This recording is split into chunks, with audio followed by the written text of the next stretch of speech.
the village. The kids call him Rukil Wrinkleskin, but he's a kind man.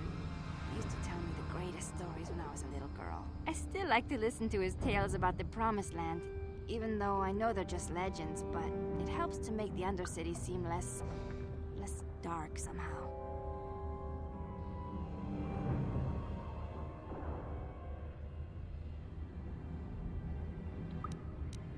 It's just a story to make little children smile. Rukil believes in it, though. Sometimes I can almost believe it myself, but then I look around and see the ugly truth. I guess we have to make the best of what we have, though. If you really want to learn more about the Promised Land, you should speak to Rukil. He's wandering around somewhere on the south side of the village. He doesn't move too far. He's hard on his bones. He's over 100 years old. The children laugh at him, and people think he's crazy because of his stories about the Promised Land, but he's really just a kind old man.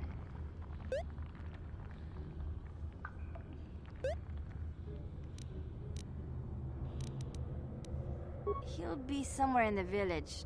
I couldn't say where for sure. He's always busy doing whatever he can to make the lives of the other villagers easier. I don't know anything about that, but maybe Gendar could help you. Sorry. Is there anything else you need? There were quite a few people from the surface marching through the village, but none of them bothered to talk to me. Gendar might know more about them.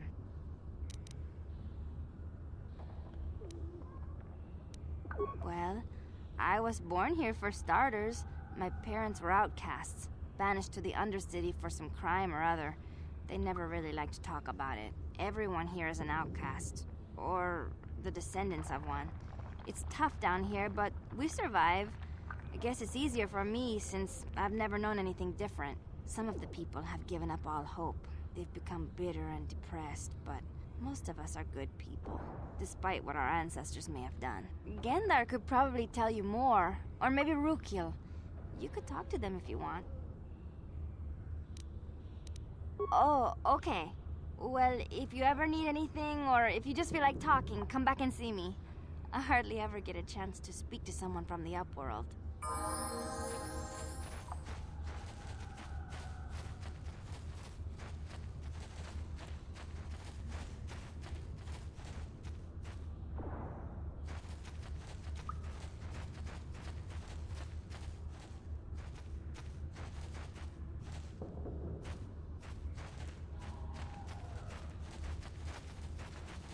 Greetings, Upworlder.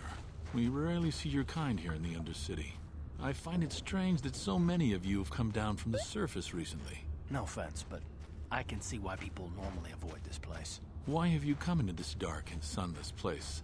Is there something you need of me or my village? I will help you however I can. We are the outcasts, shunned from the surface for our crimes and banished here to the Undercity. We banded together to form this village that we might survive in this hostile environment. I am Gendar, leader of this village, as my father was and as was his father before him. Many of us have been here for generations, our ancestors cast down long ago. There is no return to the surface for us or our descendants, but somehow we managed to survive amidst the filth and roaming bands of deadly rat-ghouls. The rat-ghouls are monsters, hideous mutations who feast on the flesh of our villagers. Their diseased jaws can infect those they attack, transforming the victim into one of those abominations. We know of no cure for the disease, and for the good of the village, we must banish any who become infected, lest they transform and turn on us. Ask your questions, Upworlder. I will... Yes, I have seen this Twi'lek many times, though I've never spoken to her. She and her Wookiee companion often pass through our village on their way to explore the sewers.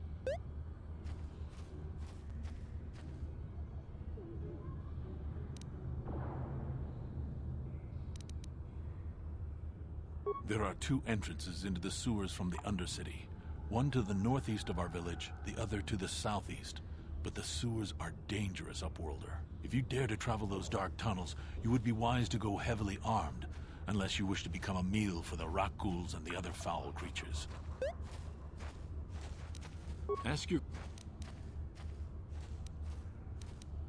We are the outcasts, shunned from the surface for our crimes and banished here to the Undercity. We banded together to form this village that we might survive in this hostile environment. I am Gendar, leader of this village. As my father, there is...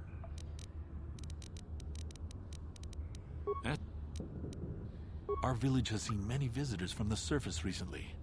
Armored troops, swoop gang members, mercenaries. They come to search our sunless world. They're even searching the sewers.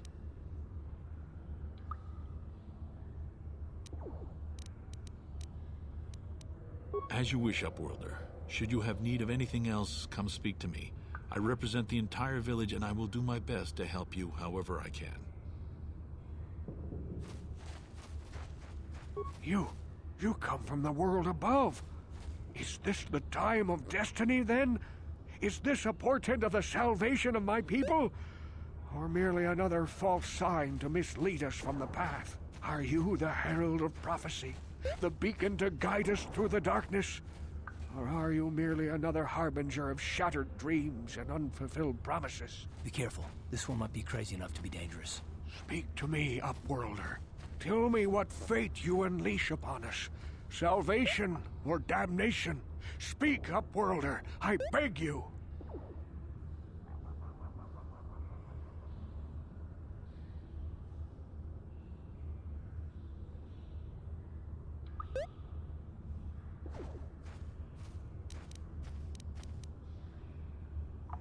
A question. You are uncertain, bewildered, perplexed. Understandable, I suppose. Even after 100 years of life, I myself still become confused at times. Perhaps I can make things more clear. Some things, at least. My name is Rukil, the oldest outcast here in the village. Rukil Wrinkleskin, the children call me sometimes. Once, I was honored for my wisdom. But over time, the villagers fell away from the true path. Eventually, there was only a single apprentice who followed me. And now she is gone too. My apprentice is lost. I sent her out into the Undercity to find... Well, I cannot tell you. Not yet. Sadly, my apprentice has not returned. Please, Upworlder, will you help an old man? Will you seek out my apprentice in the Undercity? Her name is Malia. I must know of her fate, whatever it may be. I must know what she found. Finding her may be difficult. Malia could be anywhere in the Undercity. But if you will find her, I will know you to be our true savior. Only then can I reveal my secret knowledge to you. I wish you luck, Upworlder. Come speak to me again once you have discovered the fate of my apprentice.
Wait, Upwelder. You can't go through this gate. There is too much danger and suffering beyond.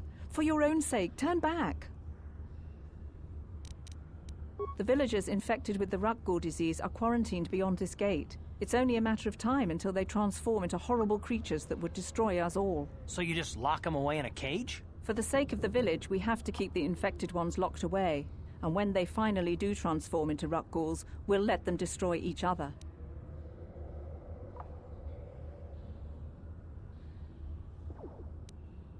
Nothing can be done for the infected villagers. Even the serum to counteract the Rukgul disease wouldn't be any use now. Nobody would be foolish enough to risk going into the pens to give them the cure. The infected ones could transform into Rukguls and attack them at any moment.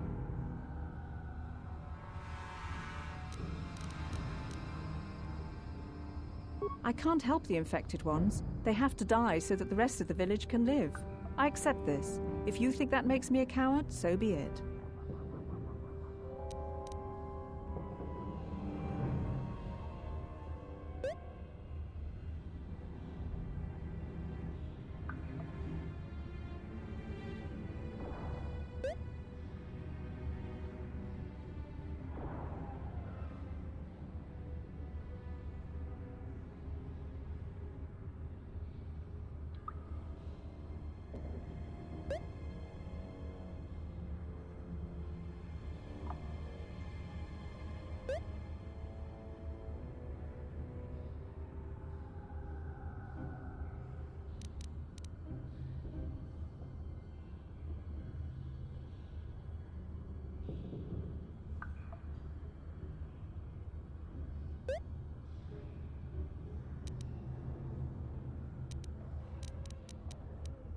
If you have questions, you should speak to Gendar. He's the leader of this village.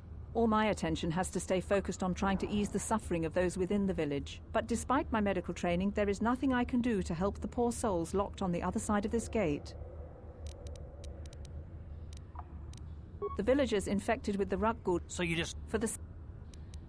Farewell.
Hey, you ain't from the village. You're from the Upworld, ain't you? Yes, you've got credits, I bet. Watch yourself. There's something slimy about this guy. I wouldn't trust him as far as I could throw him. My name's Saigir. I run a little salvage shop here. You want to buy something from my store? I got some good deals.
Yeah, okay. You'll come back and see me if you want a deal.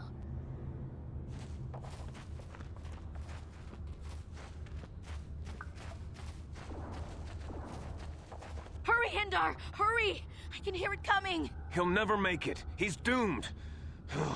I told him he was a fool to leave the village. He will make it. Run, Hindar, run! Open the gate! Quickly! There isn't much time! I can't. The rat ghouls are too close. The mutants will kill him if you don't open the gate! And if I open the gate, they'll kill us all. No! You can't do this! It isn't fair! Please, make him open the gate. Hindar will die if he doesn't. I can't open the gate. Not while the rat ghouls are so near. You'd risk your life for a stranger? You're brave, Upworlder. I'll open the gate for you, but you gotta be quick. In a few seconds, I must close and lock it again.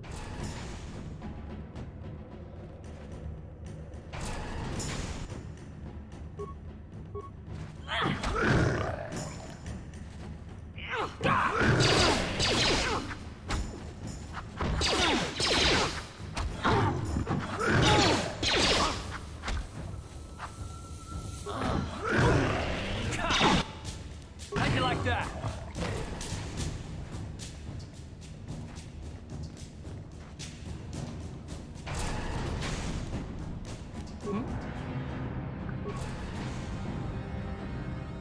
I can't thank you enough for saving me, Upworlder. If I had anything but these rags on my back, it would be yours. But we have nothing. I still have you, Hindar. That's all I need. Let's go back to the village.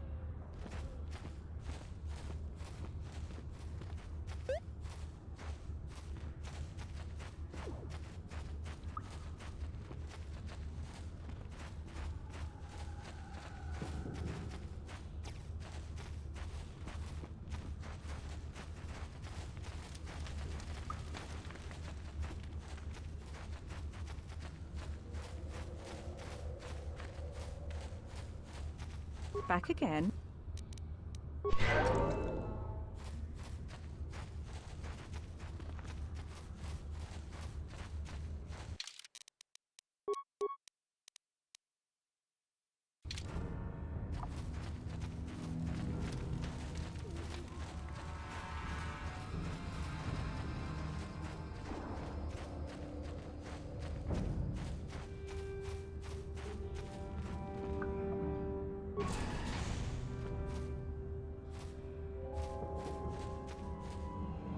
Please, you have to help me. Nobody else is gonna help me. Even the Becks won't help me. But I can't just leave him there. He's my friend. You'll help me, won't you? It's Zalbar. He's in trouble. Big trouble. We have to help him. If we don't, they'll sell him into slavery.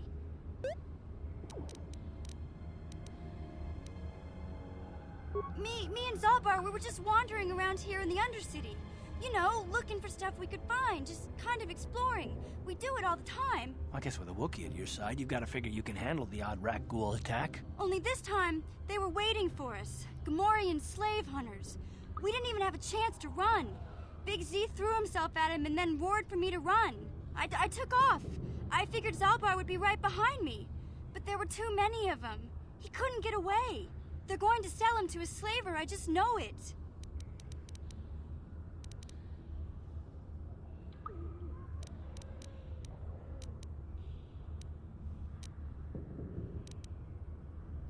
I don't know for sure, but those Gamorreans like to hang out in the sewers. The stink reminds them of home, I guess.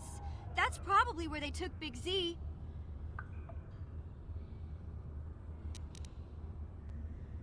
It's a deal. As soon as we get Big Z back, I'll show you a way into that Vulcar base. Now come on! We have to find Zalba before they sell him to slavers, or worse. Do you know where he's being kept? The Gamorreans make their camps in the sewers. I bet that's where we'll find Zalbar. And that's where I'll show you the secret entrance into the Vulcar compound.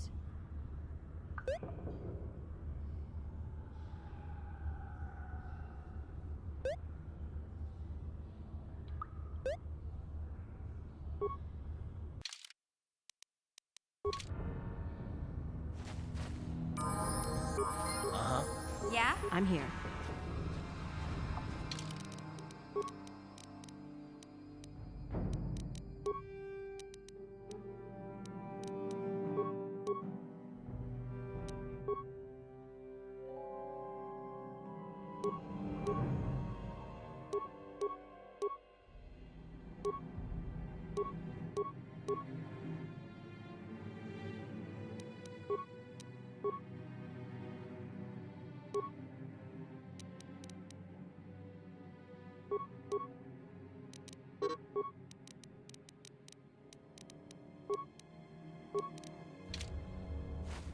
What?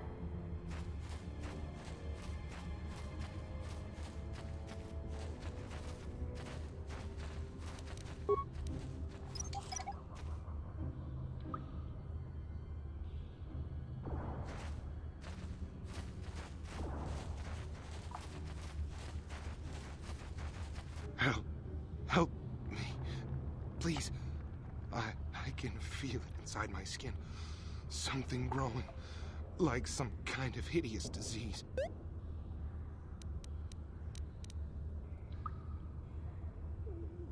No! No! I can feel it! Ah!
Don't move! I'm not afraid to use this blaster if I have to. Settle down, kid. We've already lost enough men to those damn rat ghouls. The last thing we need now is more casualties from a needless firefight. By the looks of you, I'd say you're down here for the same reason we are. To salvage something from those downed Republic space pods. Let me give you some advice. Forget about it. Do yourself a favor and just head back from where you came. This isn't a good place to stand around chatting. The Undercity is crawling with rat ghouls. I've already lost a half a dozen men to those monsters. Candace, I heard something. Over there, in the shadows. Sounded like a rat ghoul. Looks like we've got company. Get those blasters ready, boys.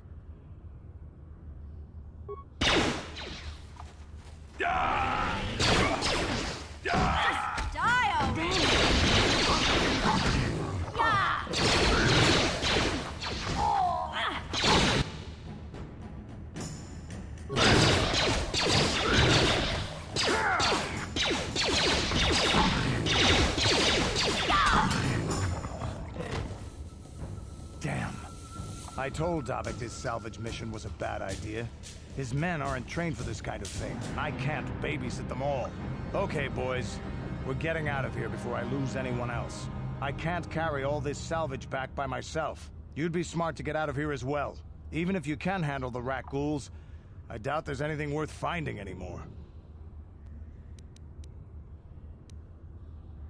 Davik sent me down here with this motley crew to scavenge whatever we could from the Republic escape pods that crashed during the recent battle overhead. But the lower city gangs got here first. Anything worthwhile in those Republic pods is probably in their hands by now. Davik won't like that. What are you, an off-worlder? Everyone knows Davik. He's a member of the Exchange. You know, the Interstellar Crime Syndicate. Smuggling, gambling, extortion. Davik controls it all here on Taris. That's why I'm working for him. But lately, the lower city gangs have been giving my boss some trouble. This isn't really the best place to have these kinds of conversations, but I guess I could spare a couple of seconds for you.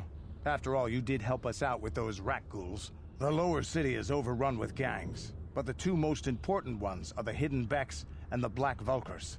Used to be the Becks were the big dog and kept the others in line. But lately the Black Vulkars are moving in on Beck turf and challenging them for control. The Vulkars are even starting to defy Davik. Take these escape pods, for example. Everyone knew Davik would want first crack at them. But I know for a fact those damn Vulkars have already sent their own salvage party down here. Come on, boys, let's move out.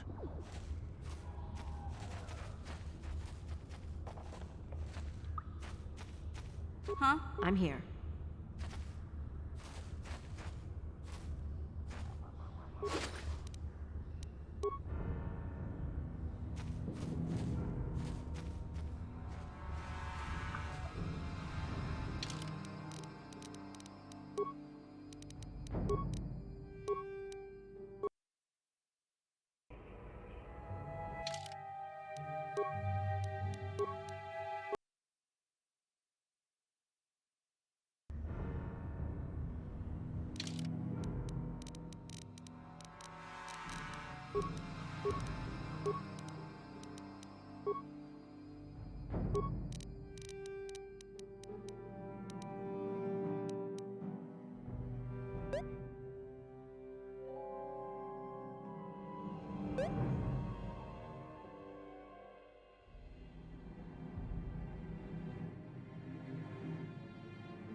Hey there. What can I...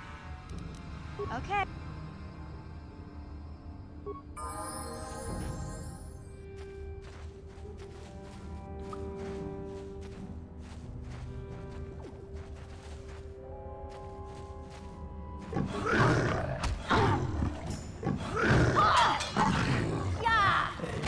How'd you like that?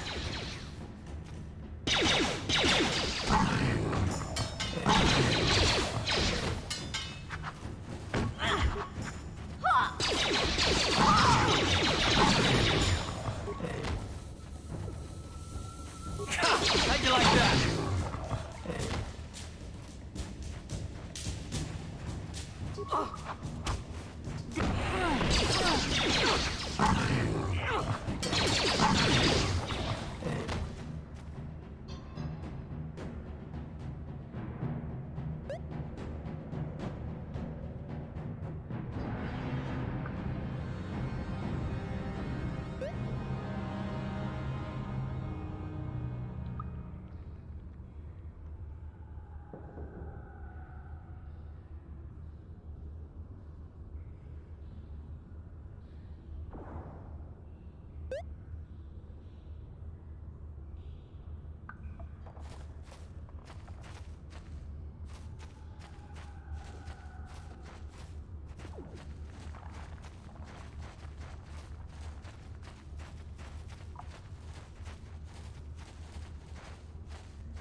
Back again.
You there, civilian.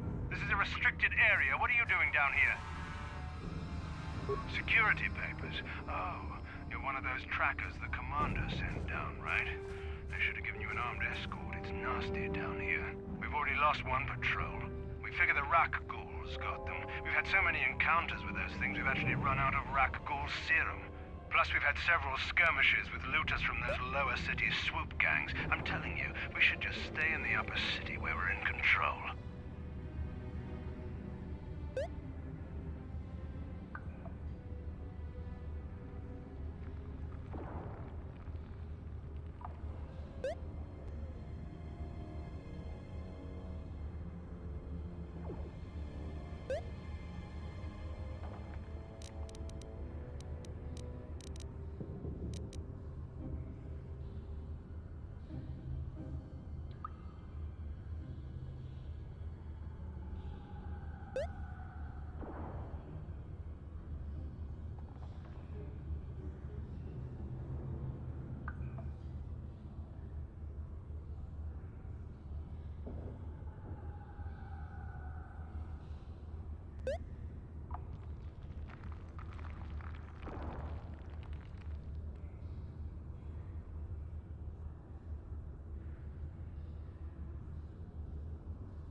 Oh, is that why you're down here? Search and rescue? I didn't think they'd send anyone. They were in the southern section of the Undercity when we lost contact. I would have gone to investigate, but my orders are to search for those crashed escape pods, even if it means leaving another patrol to die.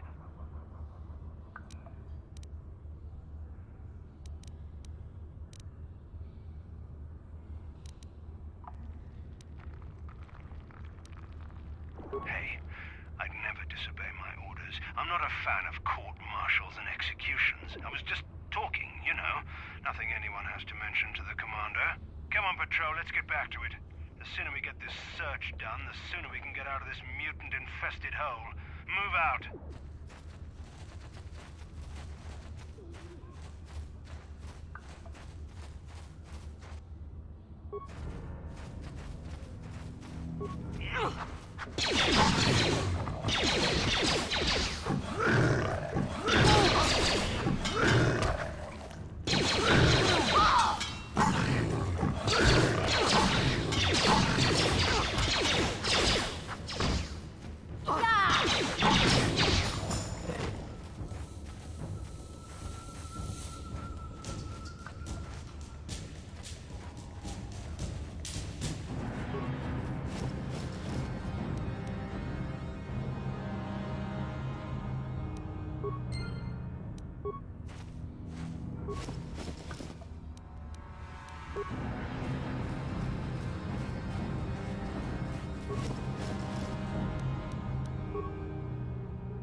What?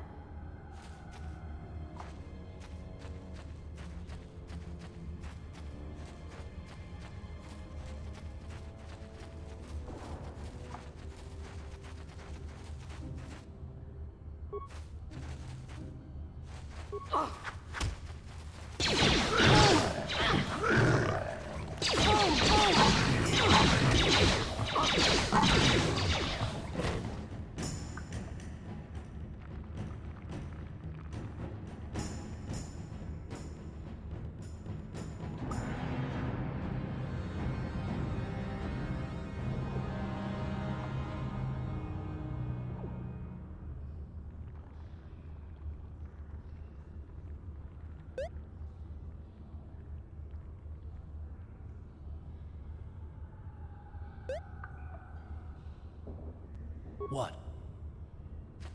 Yeah? Ready?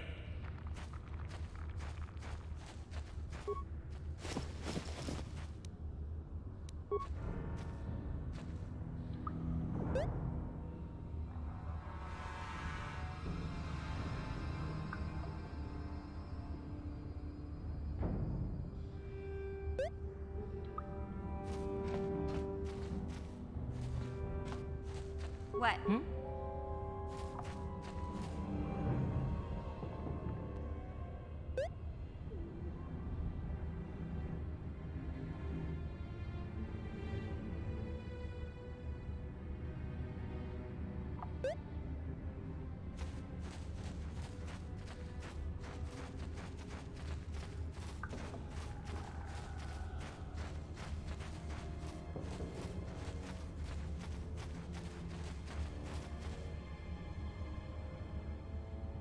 Hey there, what can I do for you?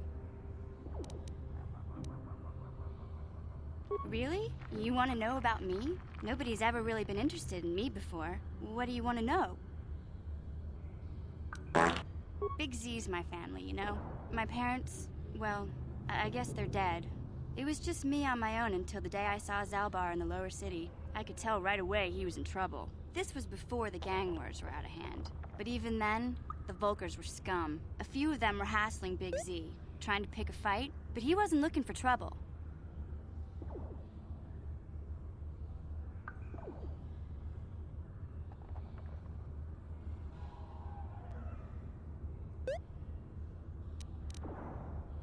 Hey, nobody said the Volkers were smart, but there were 3 of them, so maybe they figured they could handle him. I don't know. Anyway, I don't like the Volkers at the best of times. And when I saw them picking on this poor Wookiee, all alone on a strange planet, overwhelmed by the big city, I just lost it. I screamed out, "Leave him alone, you core slimes!" and charged right at them. Well, one of them saw me coming and slapped me so hard he just about knocked me cold. Hey, I don't need a lecture from you. You ain't my mother. I knew what I was doing. Those Volkers didn't scare me. They're nothing but cowards. I knew how to deal with them. Of course, I never got the chance. I guess Zalbar didn't like seeing me get smacked around. He let out this howl and yanked that Volker a meter up off the ground and held him there by his throat. The other two screamed and ran off. Can't say I blame them. The first time you see an angry Wookiee up close, it isn't a pretty sight. I thought Zalbar was gonna rip that punk's arms off and beat him to death with his own fists. The Volker was so scared, he fainted. Or maybe it was Big Z's breath just knocked him out. I keep telling Zalbar to brush those choppers of his, but he never listens. Just stay upwind when he's speaking and you'll be fine. Anyway, I knew those Volkers would be back with friends, so I grabbed Zalbar and we took off. Ever since then, we've been a team. We look out for each other, you know? He was fleeing some kind of trouble back on Kashyyyk. That's all I know, really. Big Z doesn't like to talk about it. In case you didn't notice, he's the strong, silent type. Doesn't much matter to me, though. I accept him for what he is, not what he was. Me and Zalbar like to live in the present.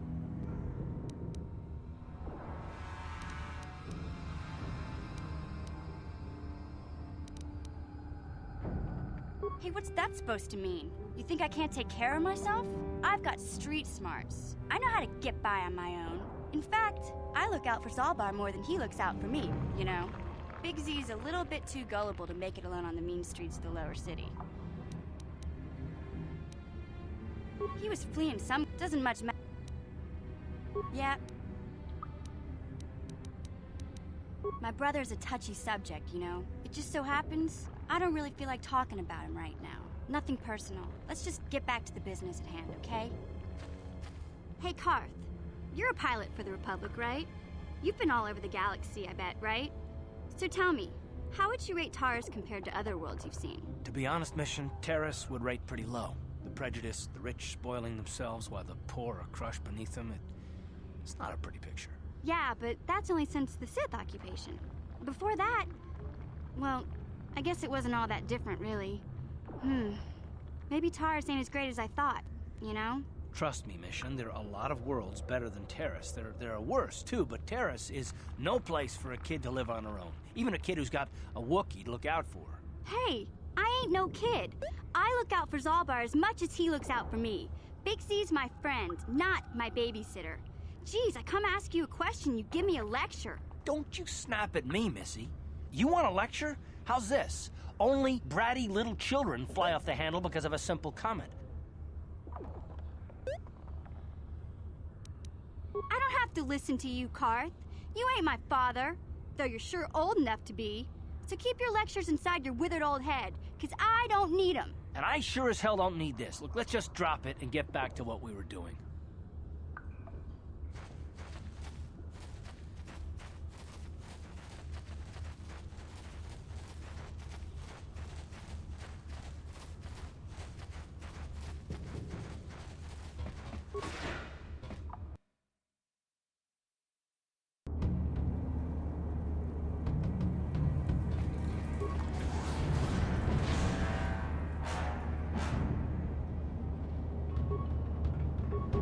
Down you go! Let's go!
How'd you like that?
Ready?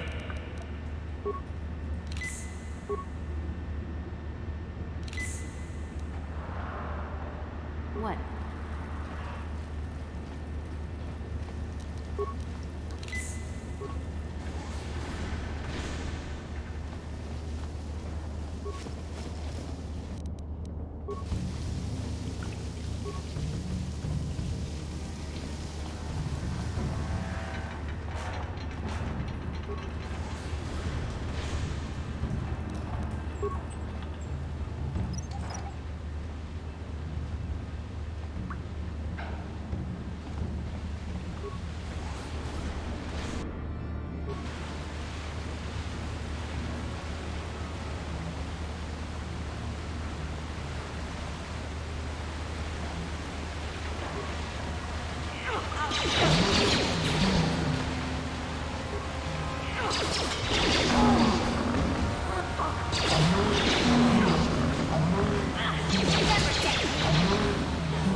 You asked for this!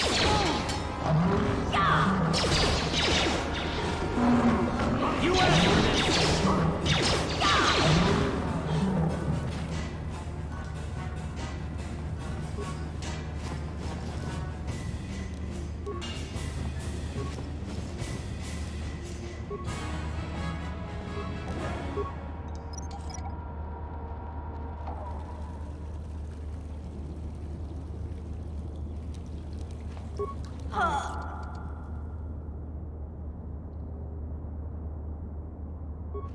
Done. Yeah?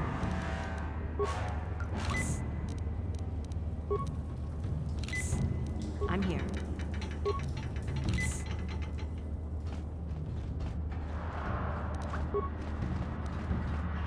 On it. How'd you like that? How'd you like that?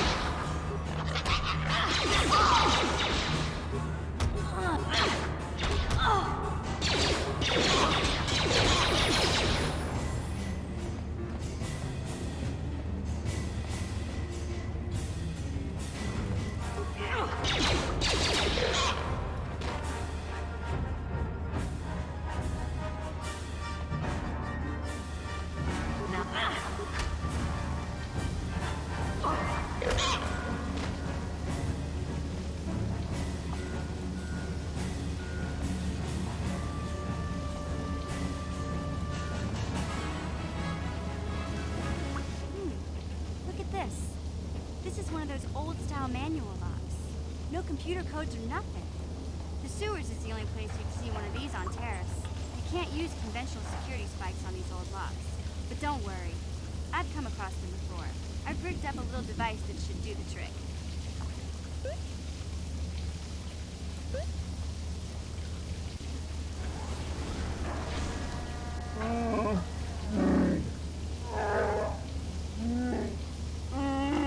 I'm glad to see you too, Big Z. You didn't think I'd forget about you. Mission and Zalbar, together forever.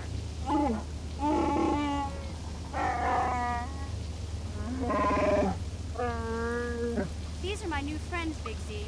Without them, I could never have got you out.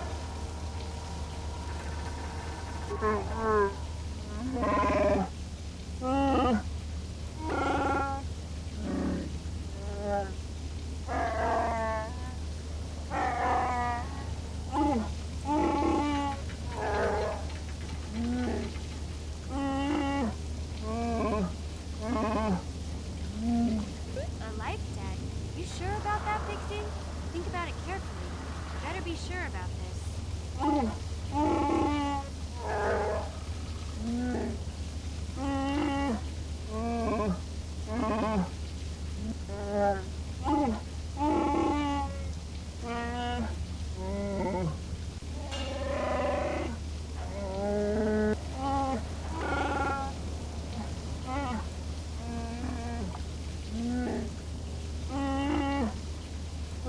Big Z swearing a Wookiee life debt to you?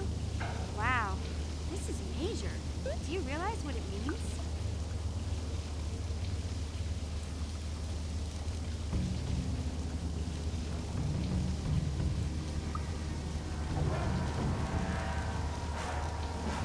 A life debt is the most solemn vow a Wookiee can make. It means he'll stay by your side for the rest of your life. Wherever you go, whatever you do, Zalbar will be with you.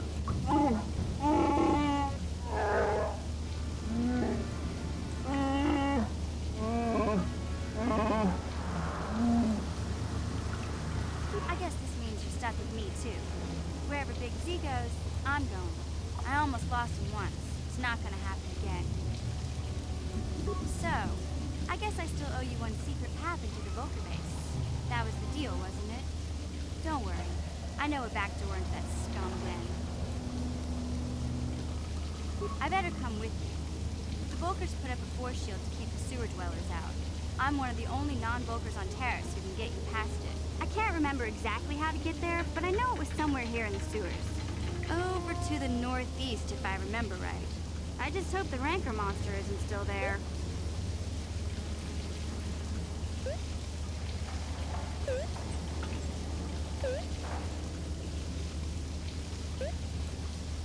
There used to be a Rancor monster that made its nest in that part of the sewers.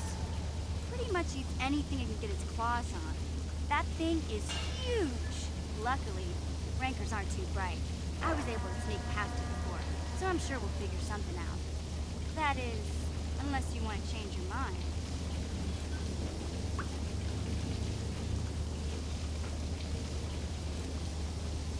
Okay then, off we go. Just look for the force shield, and we'll know we're there.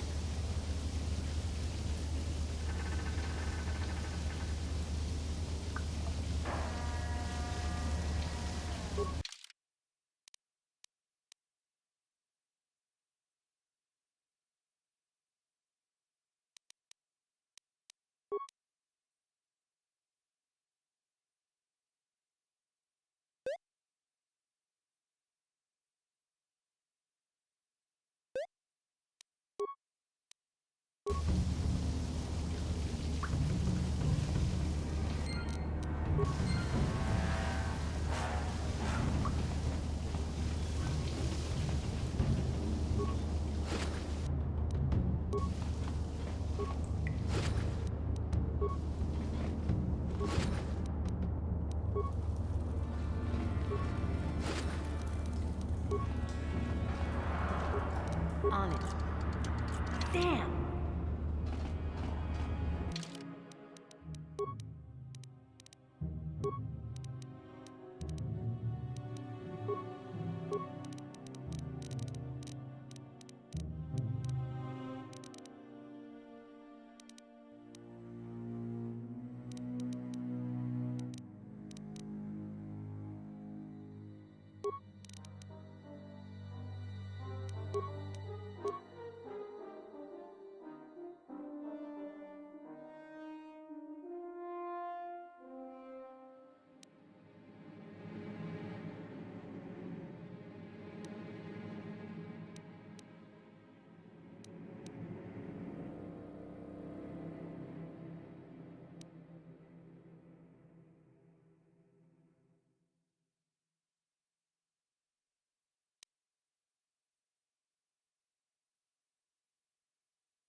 Yeah?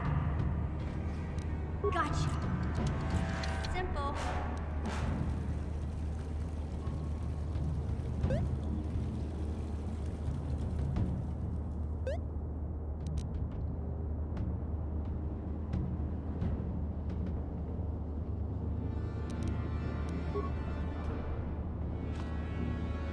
What?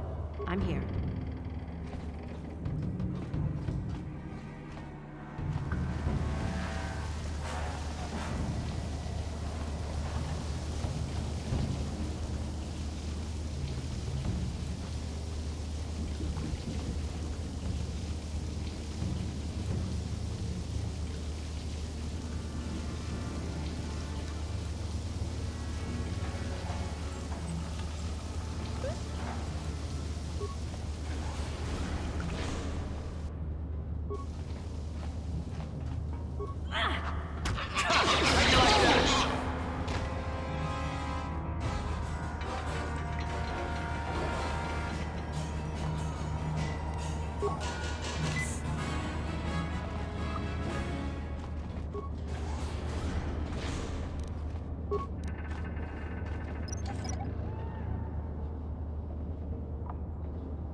You won't be able to get that computer to lower the energy fields unless you know the proper codes.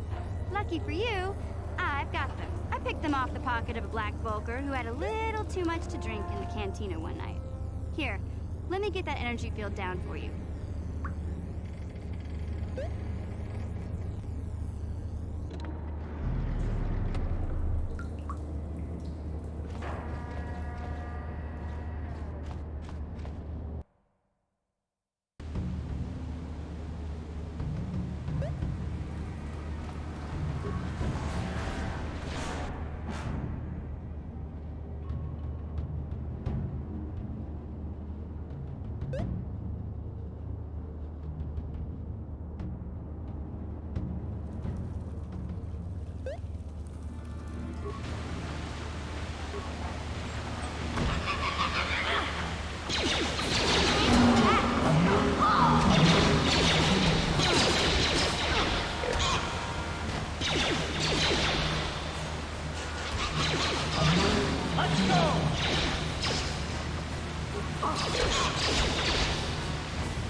Let's go!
Hey, Karth, can I talk to you for a second? Are you ready to have a civil chat?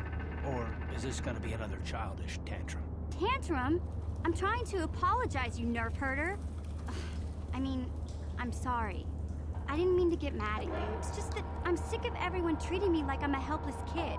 Yeah, I know. And I'm I'm sorry about what I said, too. I'm just a little on edge lately. Not surprising considering all we've been through, but I shouldn't take it out on you.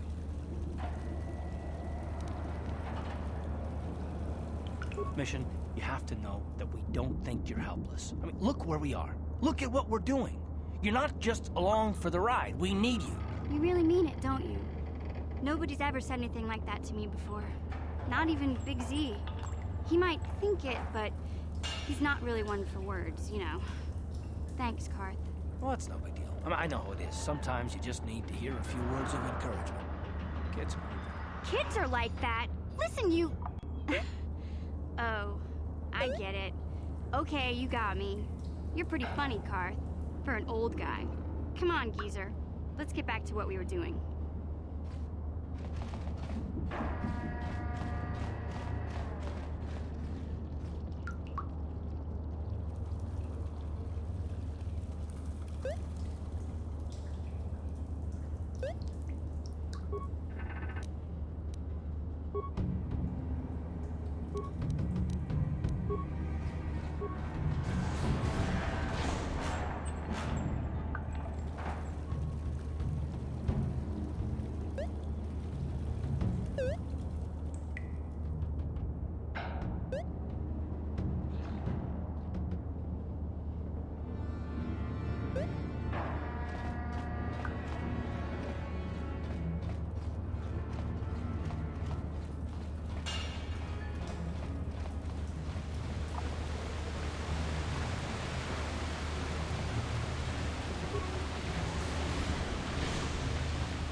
I'm here.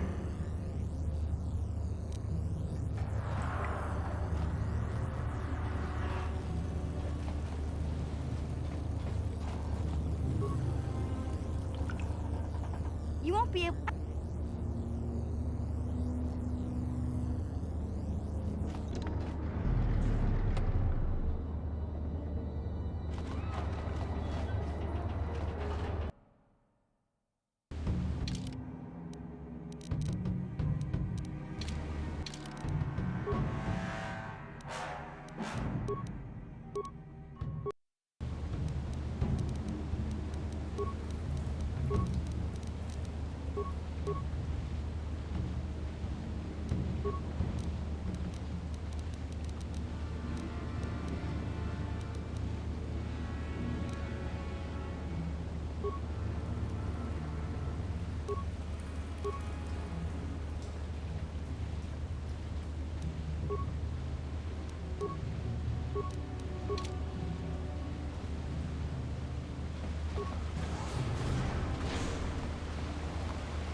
You asked for this!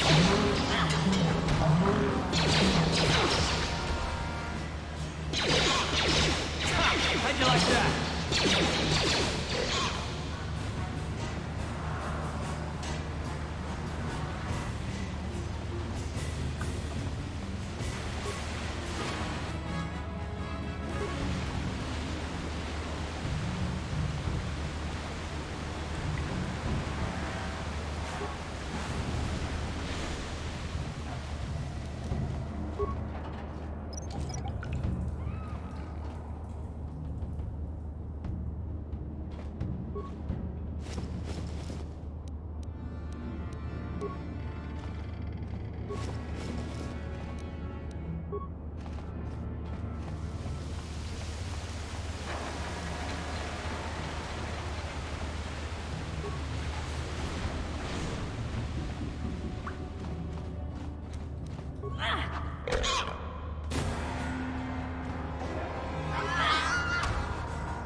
Time to rumble!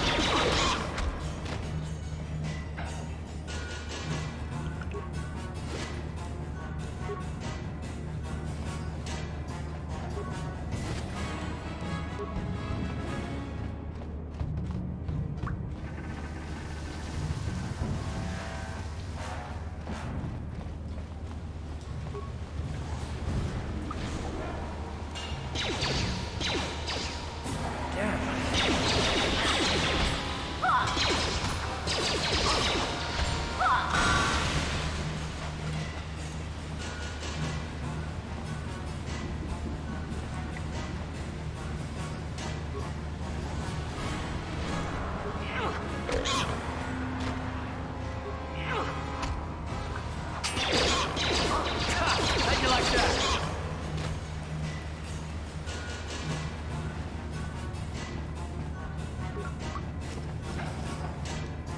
Got a gift, you stinky green fox.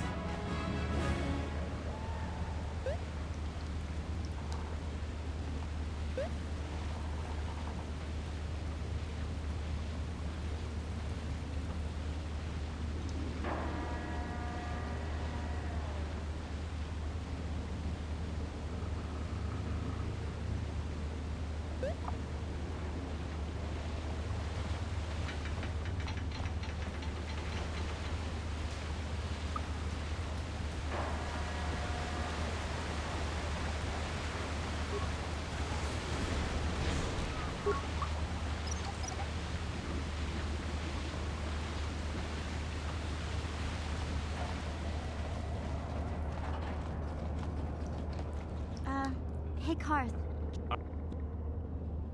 Mission.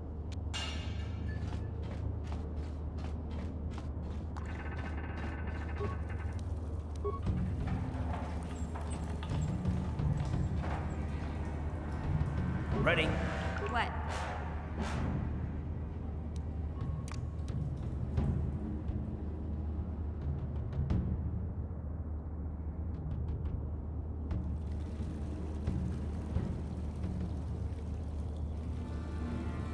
No one's gonna see this mission.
What?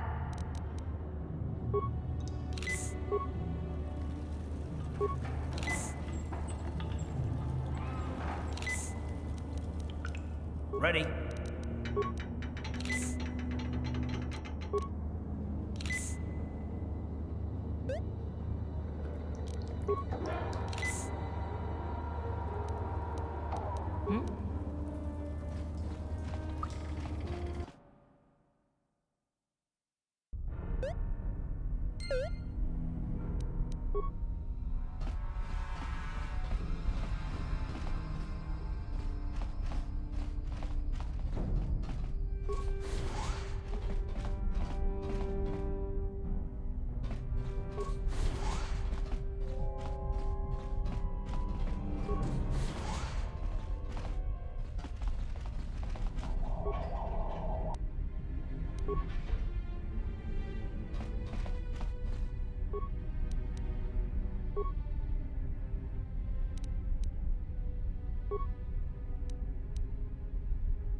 Please don't hurt me.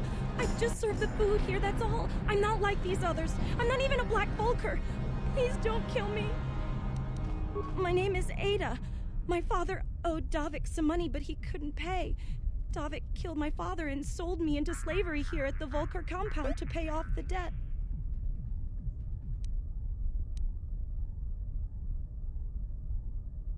But I don't know anything. I'm just a prisoner here, a slave. The Volkers don't tell me anything. They treat me like dirt. They beat me up if I screw up their orders. You may know more than you think, miss. Help us and we'll help you, okay? Well, all right. I still don't know how much help I can be, but I sure hope you get rid of all the Volkers. I hate them. What? I've never heard of such a thing. I guess it might be in the garage on the lower level. That's where all the Volkers go to work on their swoop bikes. But I've never been down there. The elevator is protected by a security system. Only the Volkers are allowed to go down there.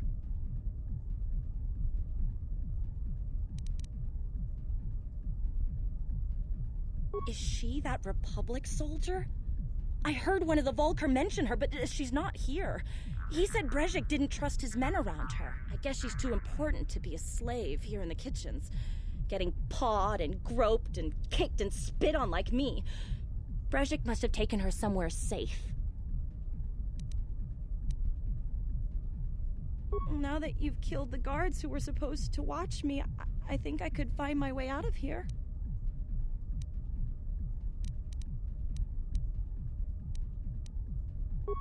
I'm free to go? You're not gonna kill me?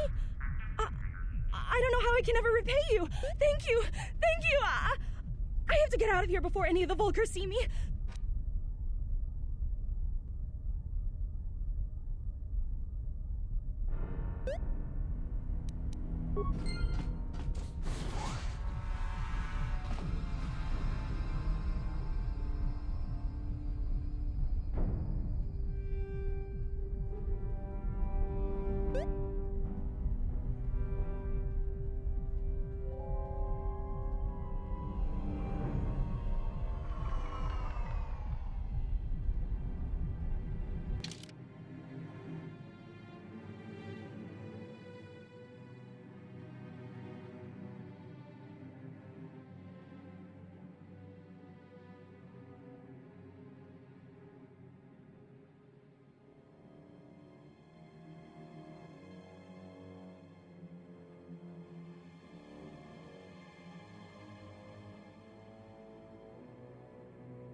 On it.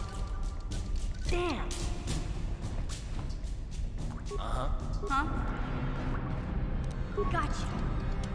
Simple.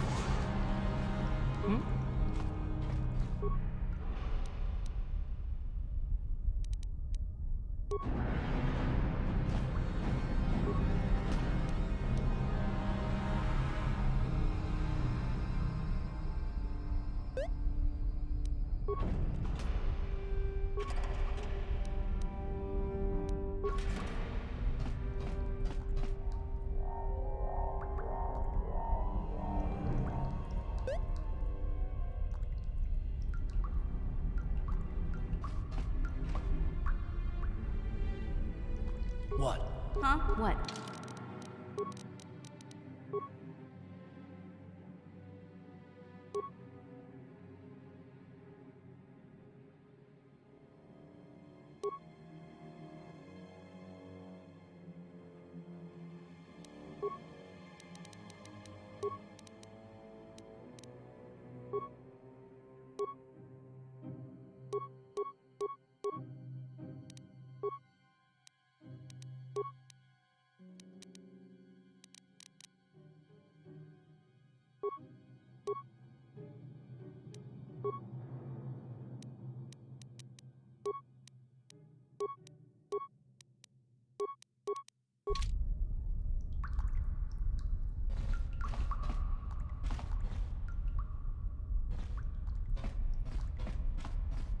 Uh-huh.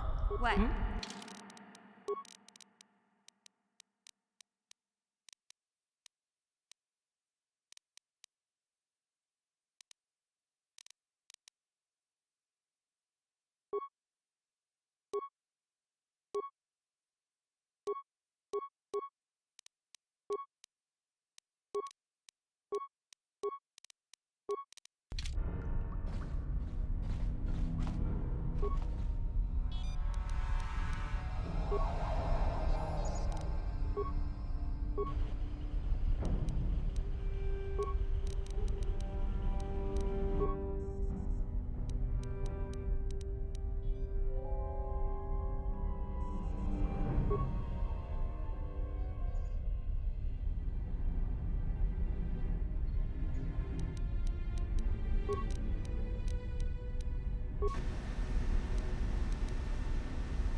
On it. Done.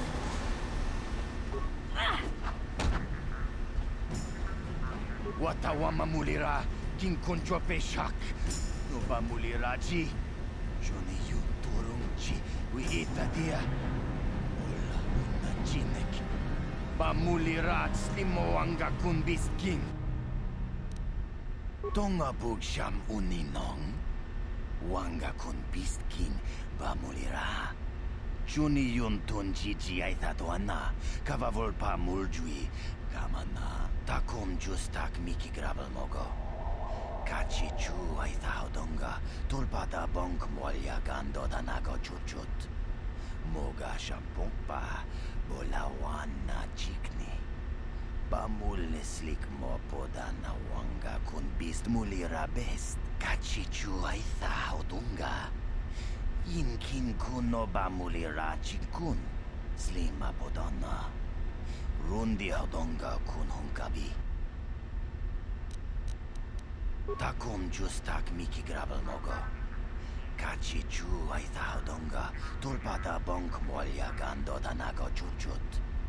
Moga shampompa, bolawana chikni. Bamul slik mopoda na wanga kun bist mulira best. Tonghai tuam jiji yumalith pa ang inkotu. Tolbada bunk walya gando de nago chuchut, kachi chuay thaudunga. Yumalith ka inkotun, chilo mulra de ne bobo. Munko kun biskang, bamulara, kachi chuay thaudunga. Inkin kuno bamulira chinkun, slima podana. Rundi hodonga kun hunkabi.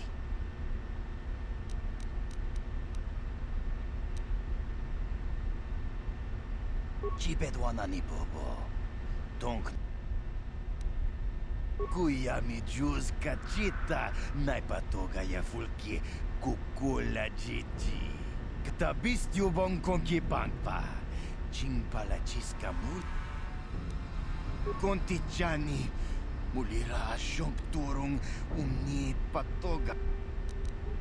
Tonga bugsham unino.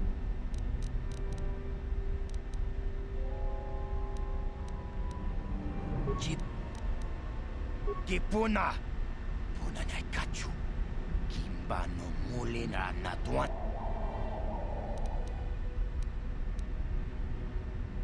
Kontichani. Mulira shomp turung.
What?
Huh?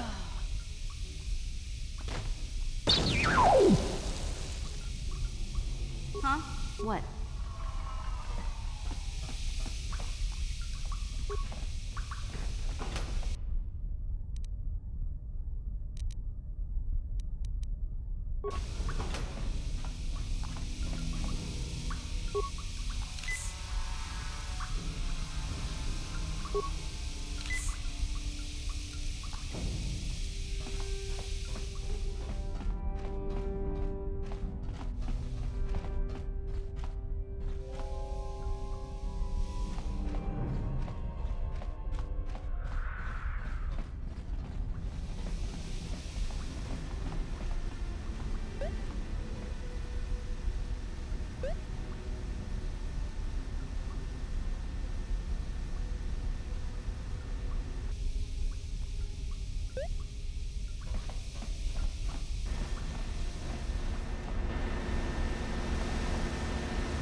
On it.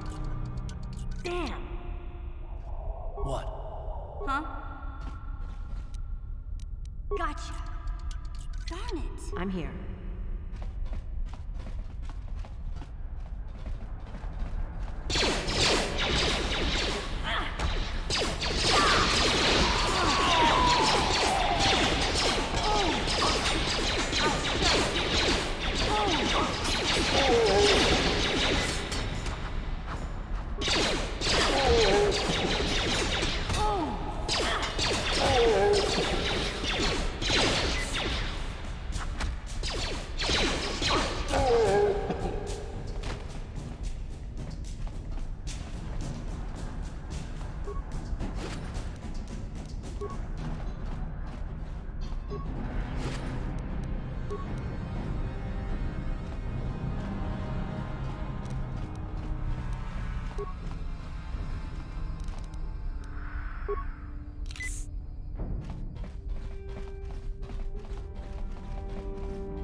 How'd you like that?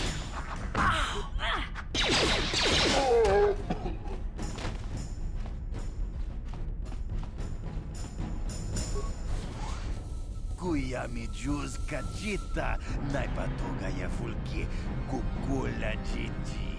Kawana bota aayut tagwa. Kankidorati kun watati manaithabola. Breshik stole that engine from Gadden. It was never yours to begin with. Kavatumpa kun palyiya mokapaata. Bonanay kachu. Yinkin kunoba mulirachi kun. Tong na bunsha nyunyang. Kavavolpa mulchi kamana. Wanna chick yomi? Wanna vota con titariti? Chichintoma tunka kola yame jua. Na kanki chiki nai potoka. Na wanna bota. Kachichu aitha odunga. Yinkin kuno bamulira chikun. Slima podonna. Rundi hodonga kun hunkabi. Oh my god, a follower? Be careful of Kyrie's stink.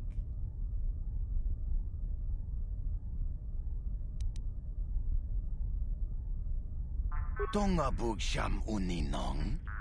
Wanga kun Beast King bamulira. Juni yun tun jiji aitha doana. Kavavolpa muljui kamana.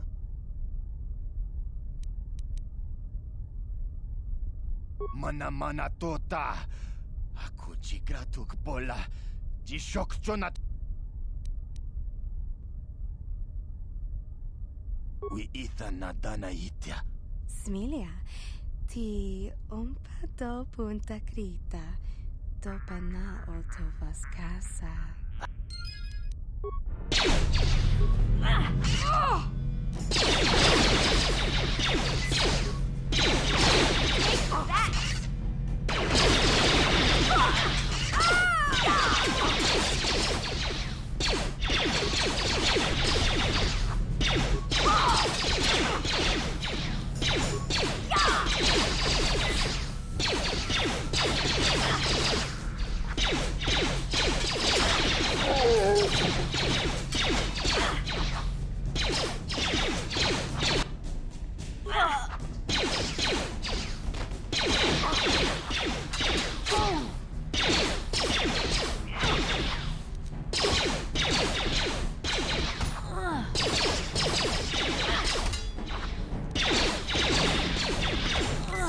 You asked for this!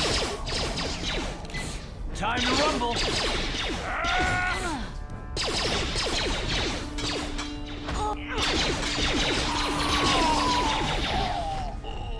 You asked for this!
What?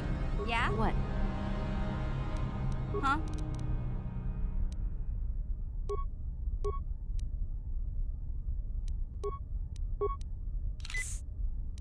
Uh-huh. Hmm?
returned. You have the prototype swoop engine accelerator with you? I was beginning to wonder if you would make it. The race is tomorrow, and my mechanics need time to install the prototype into the swoop engine of our bike. Don't worry. I'm a man of my word. I promised you could ride in the swoop race under the Hiddenbeck banner, and I'm still going to let you do that. And I'm even going to go one better. I'm going to let you ride the swoop bike with the prototype accelerator installed on it. Without it, you won't stand a chance. Gadden, you can't be serious. We need one of our best riders on that bike. We can't let some rookie take the prototype engine into the race. I have to be honest with you. There's a reason I'm letting you take the prototype engine. The accelerator isn't stable. There's a good chance it could explode during the race. Explode? Are you crazy? Why would we risk riding that thing, then? I can't ask one of my own riders to take the risk. They'll be running unmodified swoops in the race. You'll be the only one using the prototype. If you can complete the track before the accelerator overheats, then you'll win for the Becks. If you die, then one of my other riders could still come through for me. You don't get to be leader of a swoop gang if you don't know how to work all the angles. You can stay here tonight. The mechanics need time to install the accelerator on the engine, so you won't be able to practice your riding. But I've got good instincts, and you have the look of a racer about you. Just try to relax, and in the morning we'll take you to the swoop track.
Takunjus tak Miki Grabelmok Kachichu ita Modunga Tornobank Wale Oganda Naru Chuchut Mogisha Ponka Bolawana Chikne Amule Slimo Podadana Nanga Kubis Ule Rabes Kuyabi Juskuna Jitanai Ina Kunama Rulira Rachikun Slimo Padona Mundi Hodonga Chihonkabi Jawana Bota Ayua Tahonga Chakanki Dora Kachiku Ita Hodonga Topada Bunqualia Gando Donago Chuchut Musha Pampa Bolawana Chikne Bamuli Slemo Bodawanga Kunbes Mulira Rabes Jiska du Sukiku Ba Nabona Naikachu Tuinkotu Topada Bunqualia Gando Nago Chuchut Kabachi Kuita Hodonga Yalamo Inkapun Jiloba Mulira Ni Bobo Wango Kumbes Gang Mama Rulira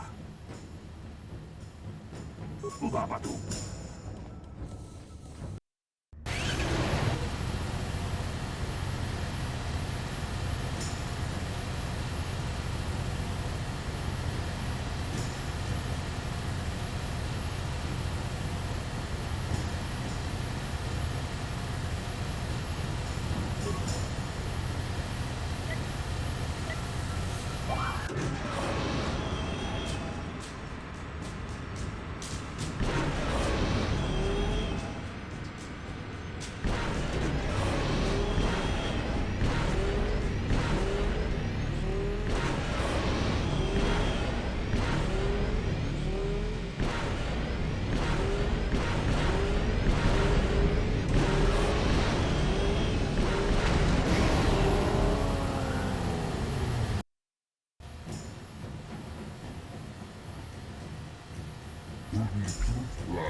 Naboda Kuyabi Juskuna Jitanai Ina Kunbama Rulira Rachikun Slimo Ubabatu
Ubabatu Koji Tom Nong Bong Chong Yung Yang Tom Patok Smaktelia Kuyabi Juskuna Jitanai Ina Kunbama Rulira Rachikun Slimo Padona Mundi Hodonga Chihonkabi Jiska du Sukiku Ba Nabona Naikachu Tuinkotu Topada Bunqualia Gando Nago Chuchut Kabachi Kuita Hodonga Yalamo Inkapun Jiloba Mulirani Bobo Wango Kumbes Gang Mama Rulira Yatoka Ulwan Kinkuna Ba Mulira Rachikun Mucha Shakpanpa People, hear me!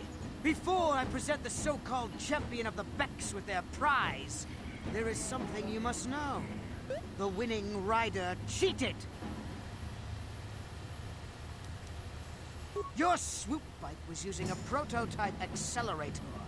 Clearly an unfair advantage.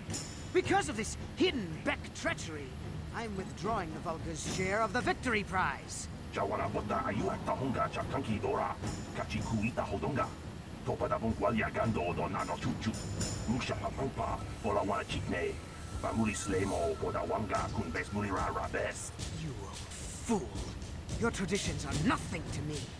I am the wave of the future. If I want to withdraw the prize and sell this woman on the slave market myself, nobody can stop me. I might have something to say about that, Brezhik. What?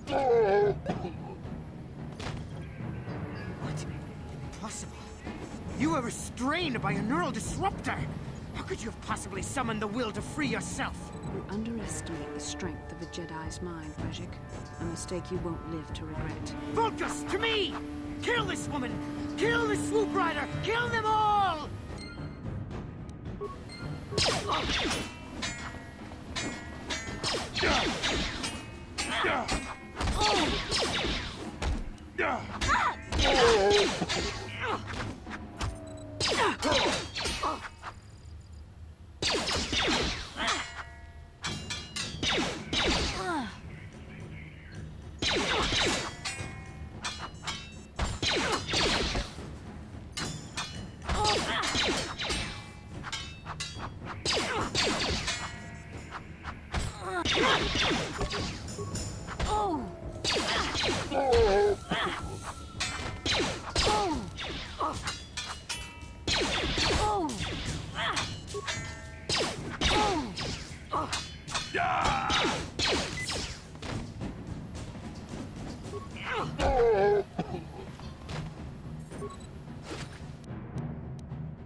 Maybe those bloody Vulkars will think twice next time before trying to keep a Jedi prisoner.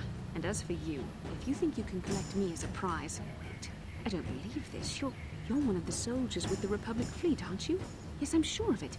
How did you end up racing for these swoop gangs? Save me. Is that what you were trying to accomplish by riding in that swoop race?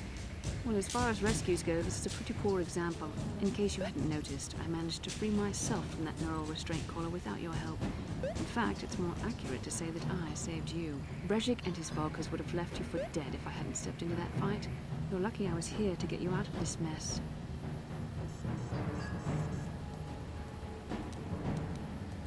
I may have been a prisoner, but a Jedi is never helpless.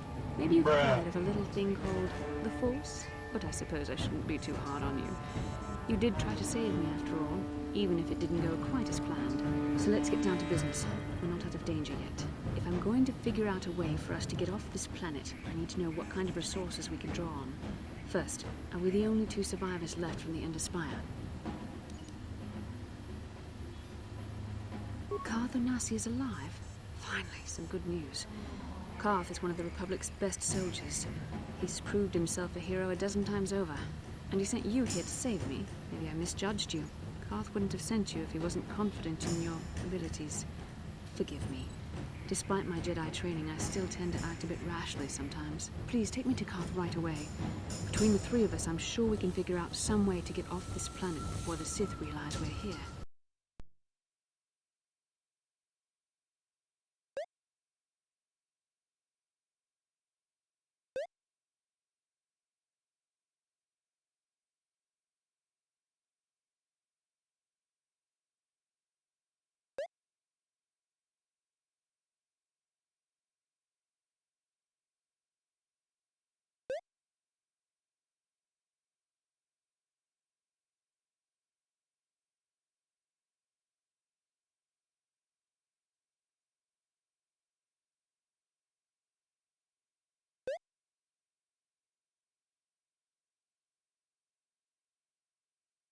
Things are looking up. Now we just need to figure out a way to get off this planet.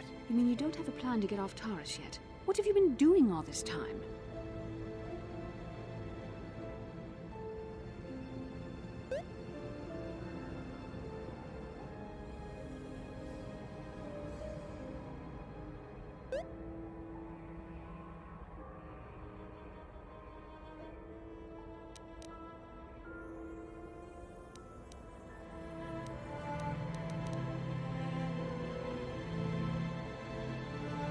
I see.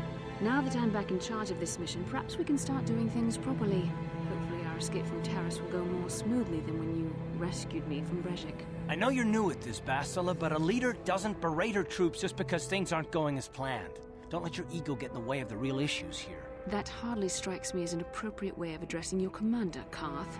I am a member of the Jedi Order, and this is my mission.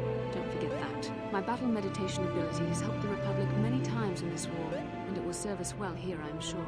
Your talents might win us a few battles, but that doesn't make you a good leader. A good leader would at least listen to the advice of those who have seen more combat than she ever will.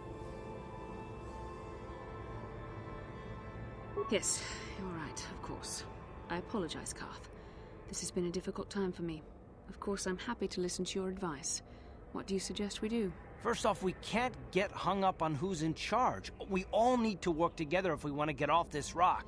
The answer is out there, we just have to find it. Well said, Karth. And the sooner we start looking, the better. I've already been a prisoner of the Volkers, and I don't plan on being captured by the Sith.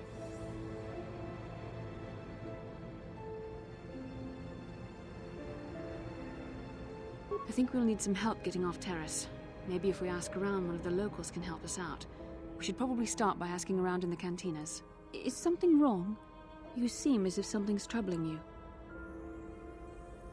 A vision? A vision of what? This is strange. Such visions are often a sign of Force sensitivity. I'm not sure. It may be that you have some connection to the Force. It would not be unheard of. When we first met, your natural talent may have fed off my own Force abilities. It is possible that in the excitement of the battle's aftermath, the Force allowed you to witness one of my more intense memories. The Force is complicated. Even I, with all my training, cannot fully understand it yet. This is a matter best left to the wise masters of the Jedi Council. Once we escape Terrace, we can seek the guidance of the Council if you wish. They will understand the significance of your vision, if there is any. However, I think it would be best if we all stayed focused on the task at hand right now. We can't afford any distractions. We need to find a way off Terrace.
Yes, what's on your mind?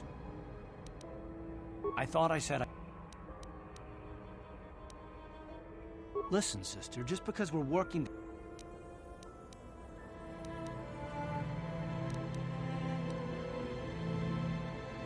Blast it if you aren't the most frustrating woman to...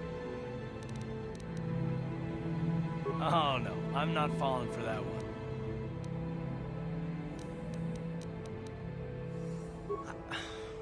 Okay, I give up. You win. Look, I suppose I could use someone to talk to. I'm just not used to it, and I don't know why you're so interested, but here goes. When I think of all the men who betrayed us, the one that stands out above all of them is the one that I respect the most. Saul.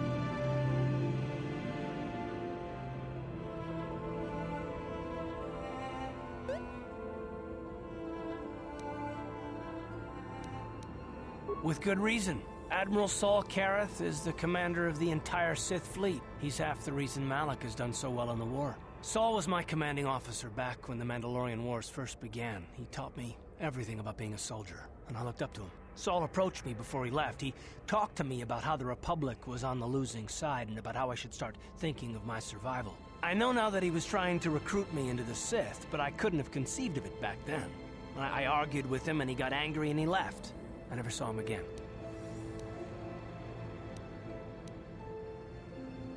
Saul was my mentor. He led us to so many victories against the Mandalorians. Even when things looked to be at their worst, I couldn't conceive of it. He couldn't be serious. I was wrong, of course. He not only left us for the Sith, he gave them the codes to bypass our scanners. I remember waking up as the first of the Sith bombers snuck past our defenses and began destroying half of our docked ships. I knew right away what had happened. I mean, I could have stopped him. I could have stopped it all. I blame Saul, not myself. I was stupid and I ignored the danger. He nearly destroyed us all. No, I fought Saul for years now, and if I ever catch up to him, he will regret what he's done. He will regret it.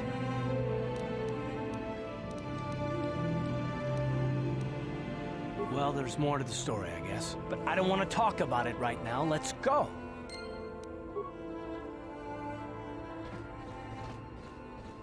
Hey there, what can I do for you? I was a little snappish when we last talked. I'm sorry about that. I get a little touchy when it comes to Griff. It's kind of embarrassing telling people about him. It's complicated. Griff wasn't the most popular guy. He had his faults. But I still loved him, you know? Sometimes people don't understand. I never knew my parents. My brother always looked out for me. He's the one who brought me here to Tars. I was just a kid, only 5. But I remember the trip, if you could call it that. We were stuffed inside a packing crate in a starfreighter's cargo hold with just enough food and water to make the trip. Not exactly first class, you know?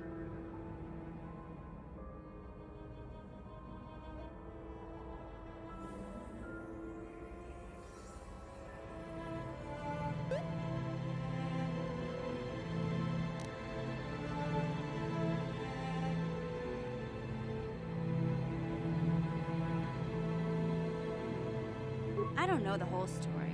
I was pretty young, but my brother owed a lot of money. Might even have been a few arrest warrants out for him, I don't know. The only way to get off the planet was to smuggle ourselves out. I mean, I don't want to make it sound like we were criminals. Well, maybe my brother was. See, this is why I don't like to talk about it. It makes Griff sound worse than he really was. My brother had his problems, but he always looked out for me. Yeah, that's what I'm trying to say. Without my brother, I don't know where I'd be. He gambled and drank, and he was always borrowing money for his latest get-rich-quick scheme. But he had a good heart, you know?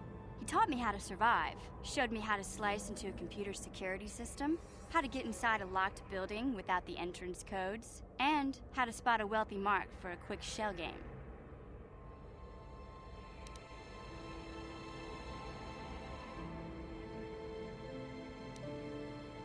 Yeah, Griff did right by me. I really miss him since he left. I keep hoping he'll come back someday.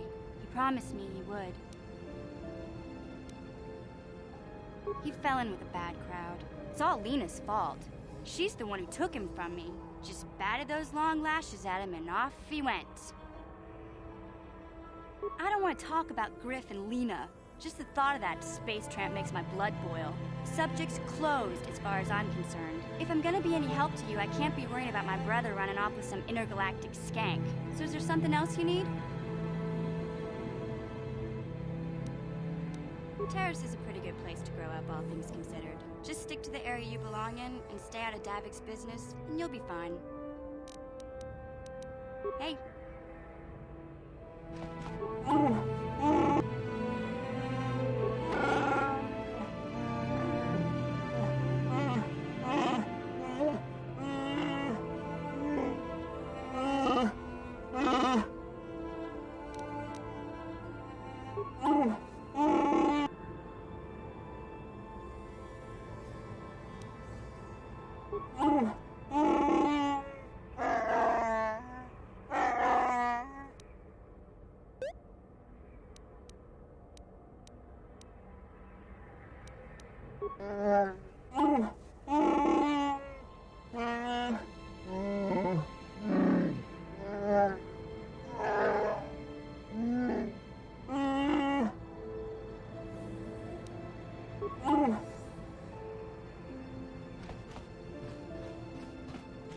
How can I help?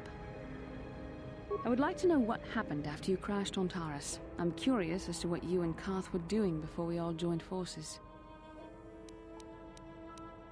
I managed to free myself, as I recall. In fact, if I hadn't been there, Brejik and his thugs might have killed you in that fight. It's probably more accurate to say that I rescued you. I'll admit that I probably wouldn't have been able to free myself if not for the brawl after the swoop race. I guess I should thank you for that, at least. Actually, your presence at the swoop track is what I'm curious about. It couldn't have been an easy task to find me there, yet somehow you managed. You also avoided detection by the Sith, discovered I was a Vulcan prisoner, gained sponsorship for the race, and became the Taurus swoop champion. That's quite a resume.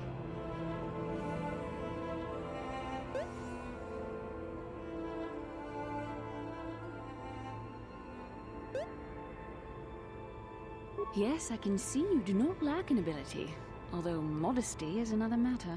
When you were chosen to join this mission, I doubt any of us expected this much from you. A Jedi could have done such things, of course, but only by drawing heavily upon the Force. The Force is in all of us, though for most people it's barely a measurable whisper. But there are some individuals outside the Jedi Order that we consider Force-sensitive. It's obvious to me that the Force has been working through you. There is no other explanation for your great success, though I'm not certain what to make of this discovery. Perhaps if you weren't... well, if you were younger, the Jedi might take you for training. But as it is... I'm sorry, I've overstepped my authority. I'm speaking of things that are best left to the Jedi Council. For now, let's just accept the fact that you're gifted. Hopefully, between your abilities, my Jedi training, and the skills of our companions, we can find a way off this planet.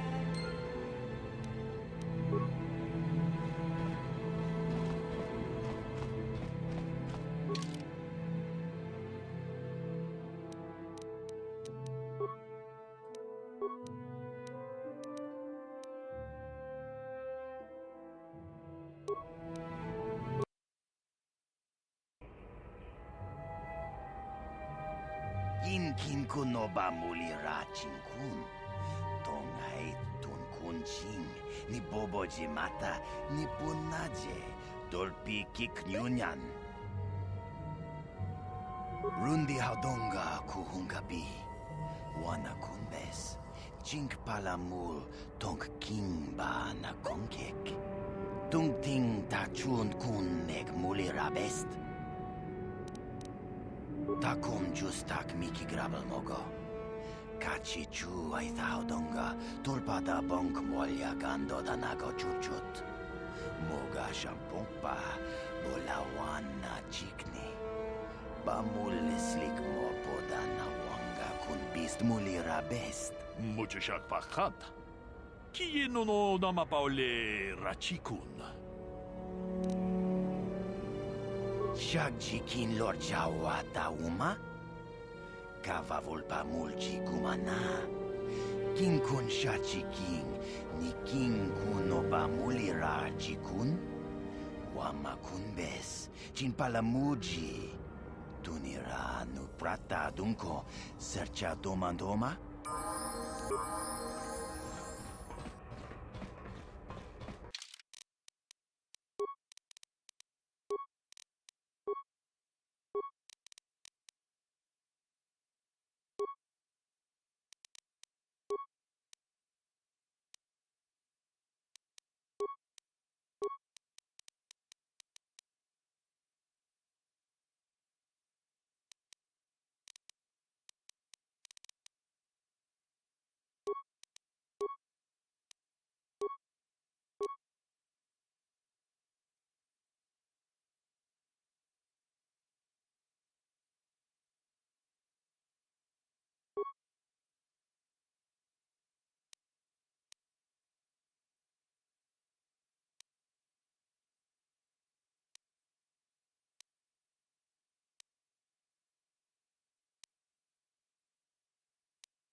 What?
I saw you in the swoop race. Very impressive. You seem like you know how to get results. That's just the kind of person I'm looking for. My name's Canderous Ordo. I work for Davik Kang in the Exchange. The hours aren't great, but they promised me a fortune to work for them. And I have nothing better to do. Mandalorian mercs like me are in high demand. But lately, Davik hasn't been paying me what he promised. I don't like getting cheated. So I figure it's time for me to break the Sith quarantine and get off this backwater planet. I've got a plan to escape Taris, but I can't do it alone. I need someone I know can get the job done to help me. That's where you come in. Careful. Mercs like this haven't a lick of conscience. They'll betray you in a heartbeat. This could be a trap. I ain't talking to you. I'm talking to your friend, aren't I? I saw you win that swoop race and started thinking, anyone crazy enough to race like that is probably crazy enough to break into the Sith military base. I need someone to steal the Sith launch codes from the base. Without those codes, any ship leaving the atmosphere will be disintegrated by the Sith fleet's automated defense guns. Here's the deal. You bring me those launch codes, and I can provide the vehicle to get us off the planet.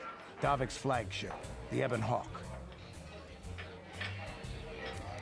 Not yet. First you bring me the launch codes.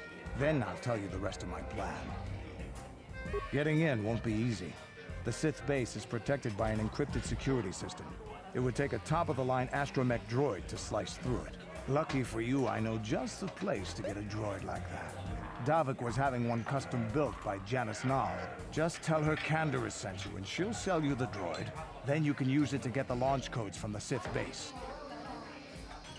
Davik paid for the droid, but I'm the guy he put in charge of the mission. He won't care how I come up with those codes. Normally I'd do this myself, but everyone knows who I work for.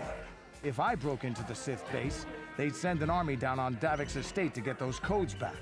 That's why I need you. I don't sense any deception from him, which is surprising. This may be exactly what we need. I'm going to wait in Javier's cantina. You come and find me when you've got those launch codes, and I'll make sure we both get off this rock.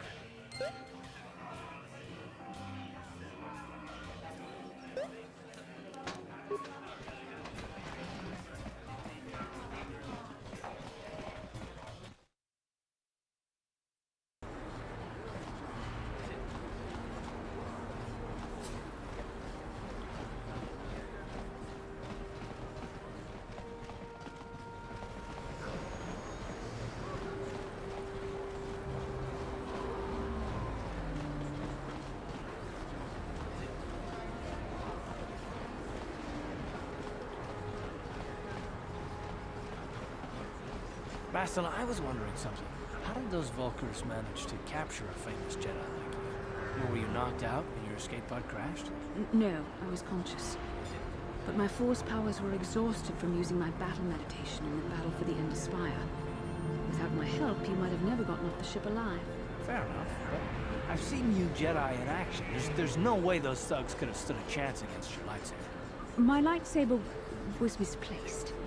I couldn't find it after the crash. I looked everywhere in that pod. The Vulkars came and overwhelmed me even as I was searching for my weapon. Wait a minute. Let me get this straight. You lost your lightsaber? I mean, isn't that a violation of some kind of Jedi code or something?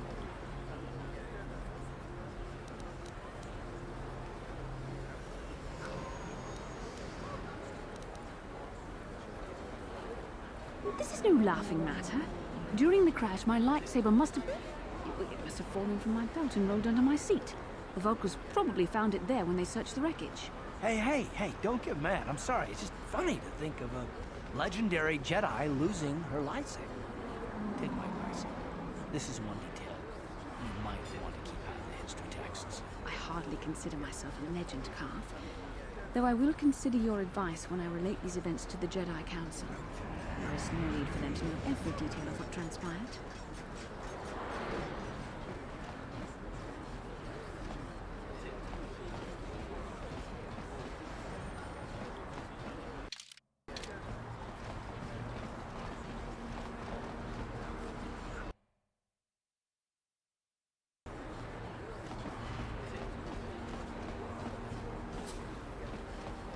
Bastila, did you ever think about joining all the Jedi who were running off to follow Revan and Malak when they went to fight the Mandalorians? That was nearly 5 years ago. I was still an apprentice. My battle meditation hadn't even manifested itself. Yet even then I had the wisdom to obey the will of the Council. Unlike Revan. I guess. Still, do you ever wonder if things could have been different?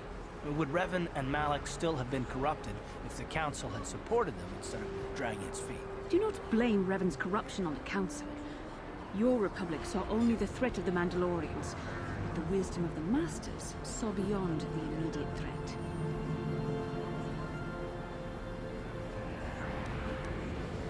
There was something lurking out there. Something that devoured Revan and Malik, and many other Jedi. Had the Council sent us all into the unknown, how many more would have fallen? So you're saying we should have done nothing? Just let the Mandalorians conquer us unopposed? I mean, the Republic was under attack, and the Order abandoned us. We did not abandon you, but the Council were not about to throw lives away foolishly. In time, we would have aided you against the Mandalorians, but you couldn't wait. Revan and Malik offered a quicker answer, and the Republic chose to walk the easy path rather than the path of wisdom. Now we see the results all around us. You asked me if I think things could have been different. I know they could have. If Revan had only listened to the Council, millions of innocent people would still be alive. Yeah, right. And every single one of them would have been speaking on I think we're done. Let's just get back to the task at hand.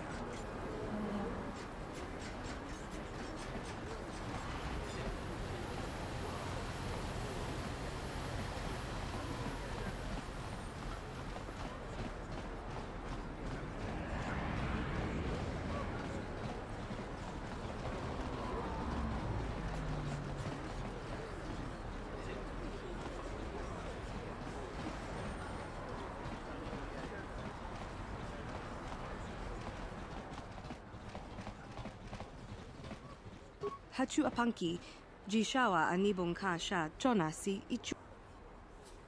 Mokao dangya foki, chachiska to punta kakaspaka, bano oto.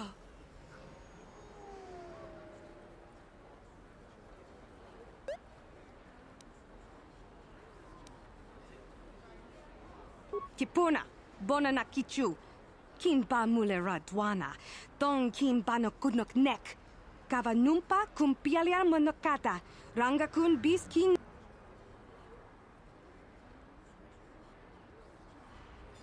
Watawama muliri, kin kun chopeshwa, no ba mule raji, jone yuturi yanchi, either bola unchi chinek, ba muli selima wanga kun biskin.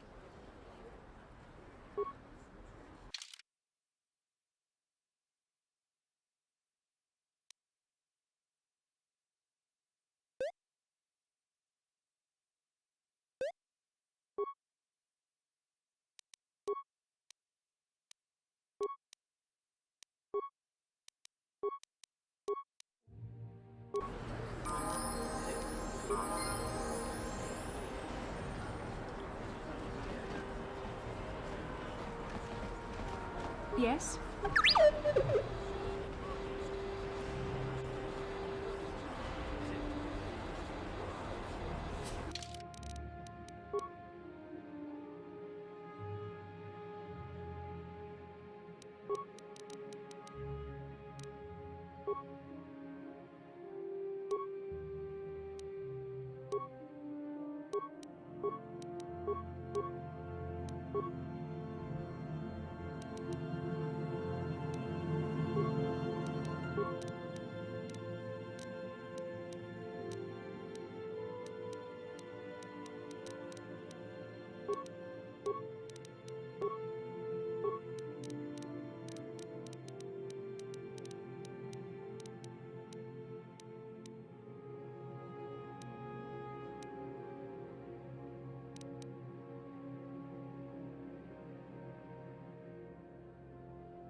What?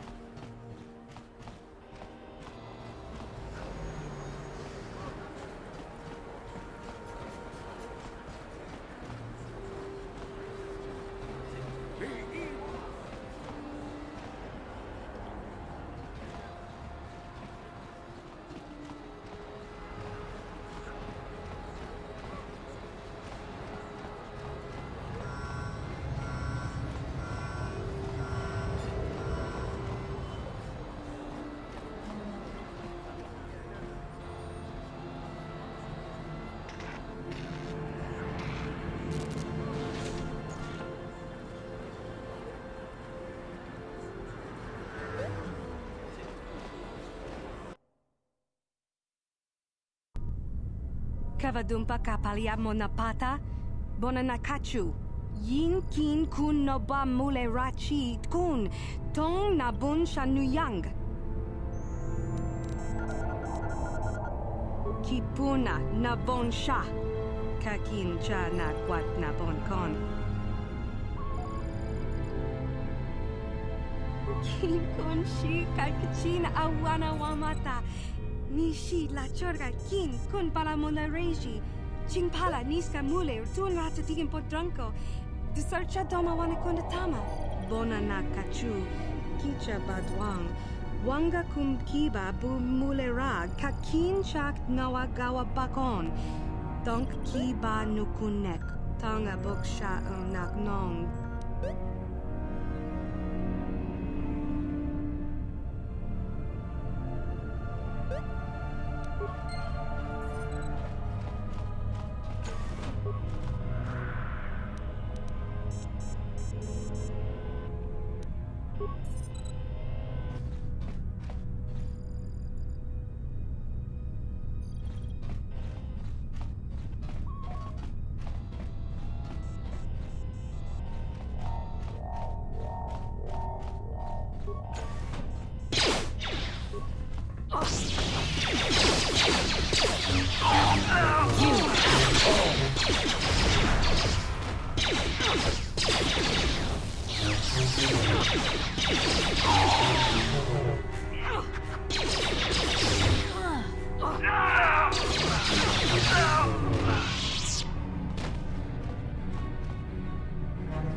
I'm here.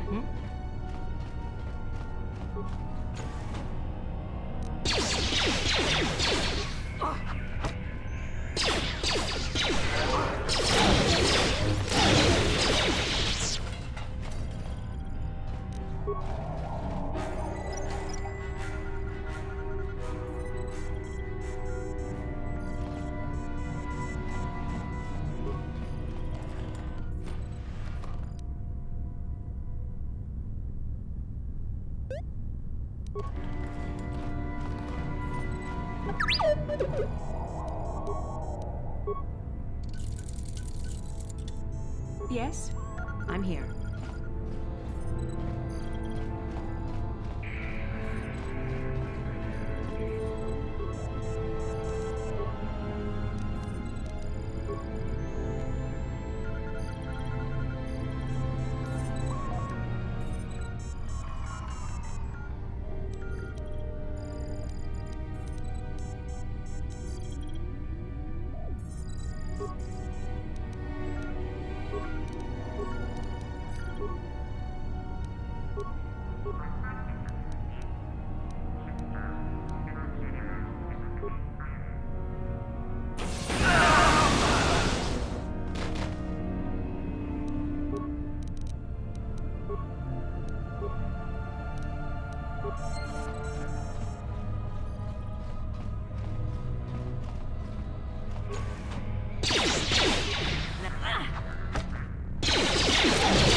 du sukiku ba na bona na gachu tuin ko tu.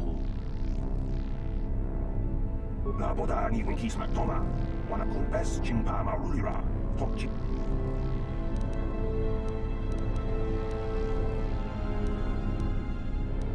Uba batu kochi. Tiska du sukiku ba na bona na gachu tuin ko tu. Topada bunkwalya gandonago. Jawana bota ayu at tahunga chakanki dora. Kachi kuita hodonga. Topada bunkwalya.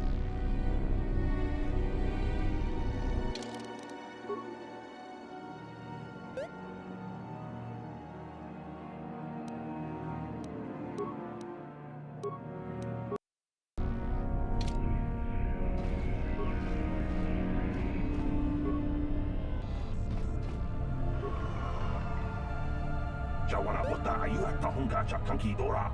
Kachi kuita hodonga. Topada bunkwalya gando donago chuchut. Musha papangpa bola wana chikne. Pamuli slemo poda wanga kunbes mulira rabes. Tiska du sukiku ba na bona na gachu tuin ko tu. Topada bunkwalya gando nago chuchut. Kabachi kuita hodonga. Yalamo inkapun. Jiloba mulira ni bobo. Wango kumpes kakang ba mamarulira.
What can I do?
sub?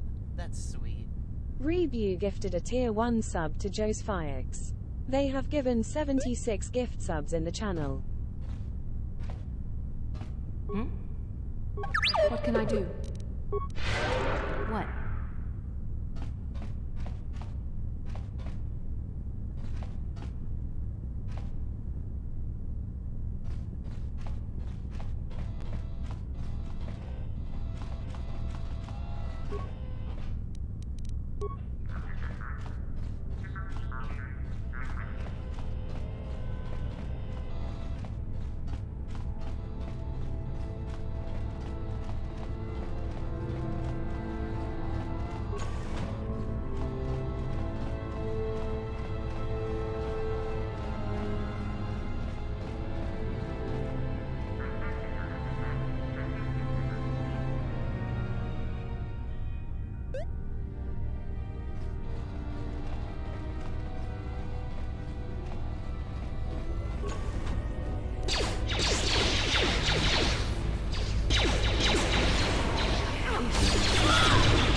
You cannot win.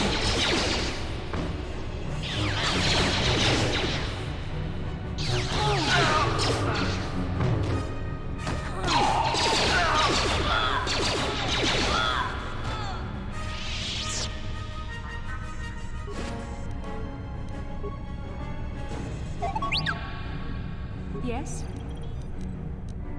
I'm here.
What can I do?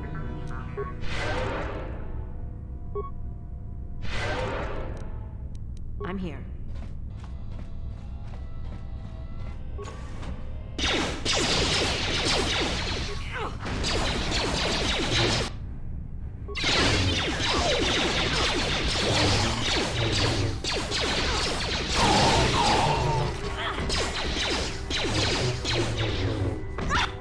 I'm here.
What can I do? How can I help? Then I said...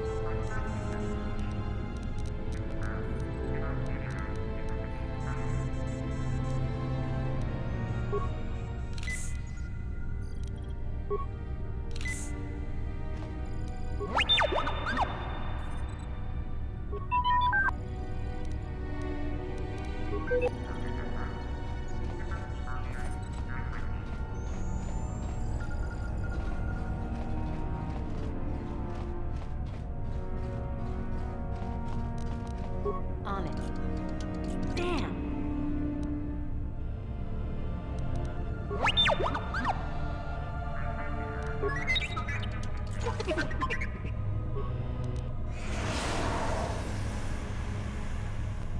Yes? I'm here.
I'm here.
There, take that. Now that must be...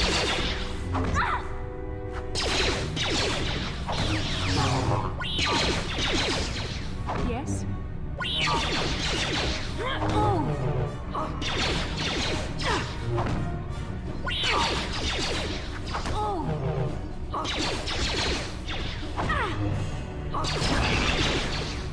Yes?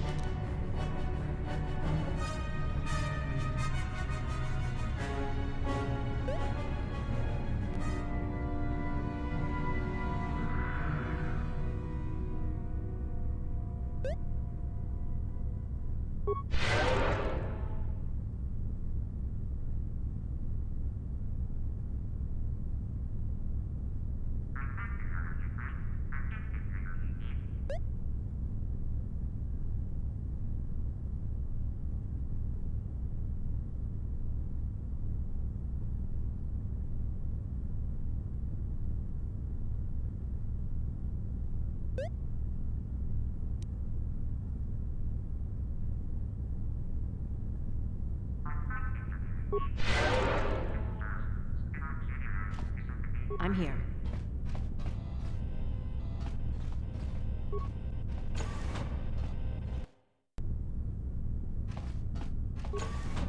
Who dares to break my meditation? You will pay for interrupting my... Wait. I sense the Force is strong with you. Very strong. Who would have thought a Force adept could be found on this insignificant planet? But your talent is no match for a disciple of the dark side. Spoken like a true drone of the Jedi Council. We Sith, however, have learned to embrace the potential of the dark side. It is what gives us strength. This meeting is a stroke of luck for me. My master will surely reward me with my lightsaber once I kill you.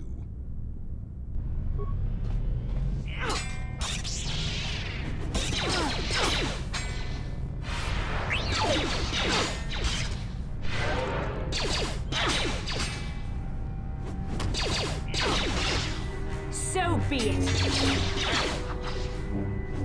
So be it.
Yes?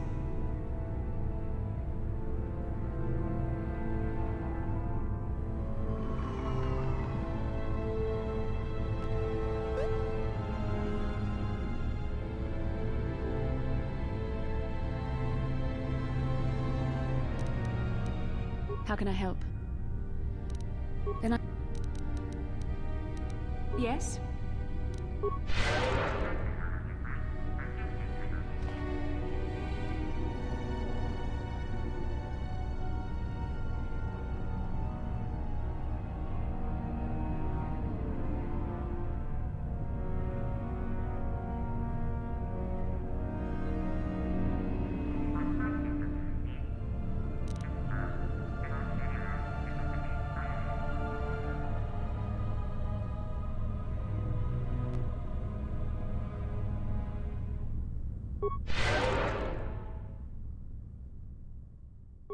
What?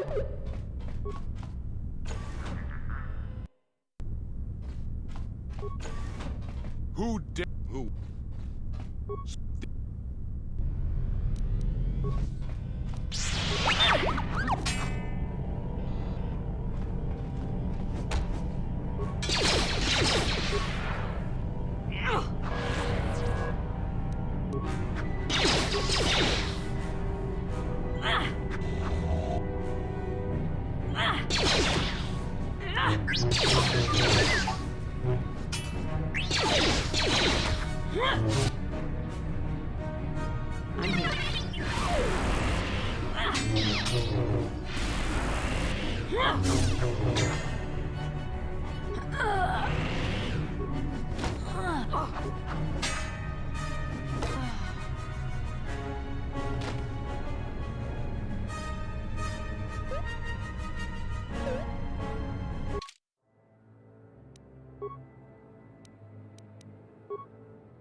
cannot win.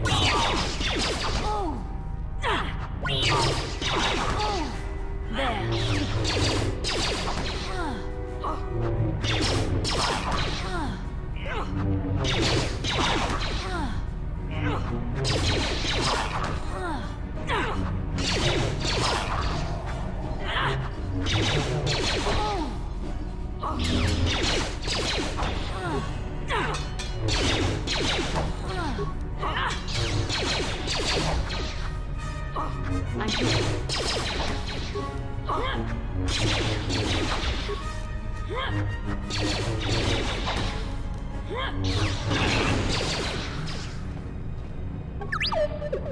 What can I do?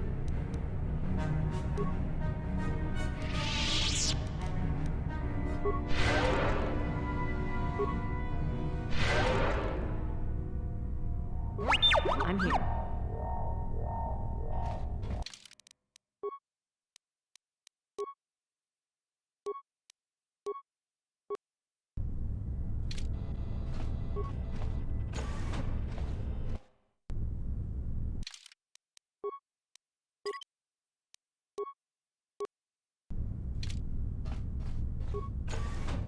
Who?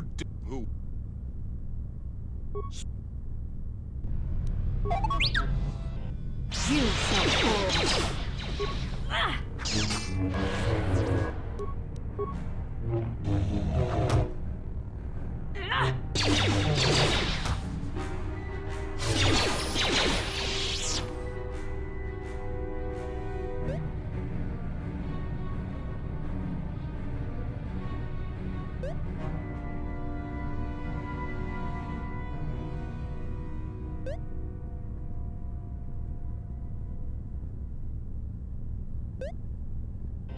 What?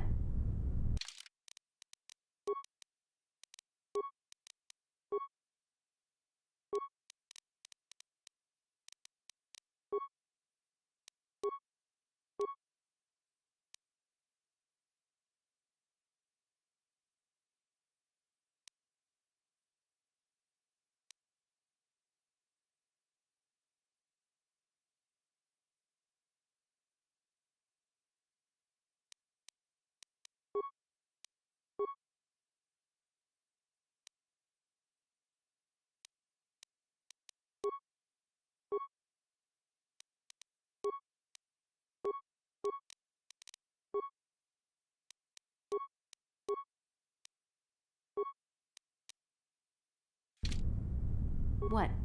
What can I do?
What?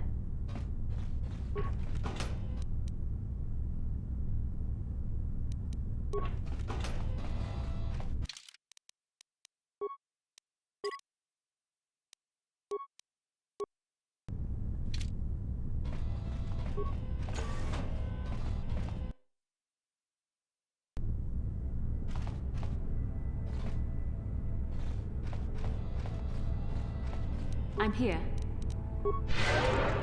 I'm here.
If times weren't so tough, I'd give...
Welcome back.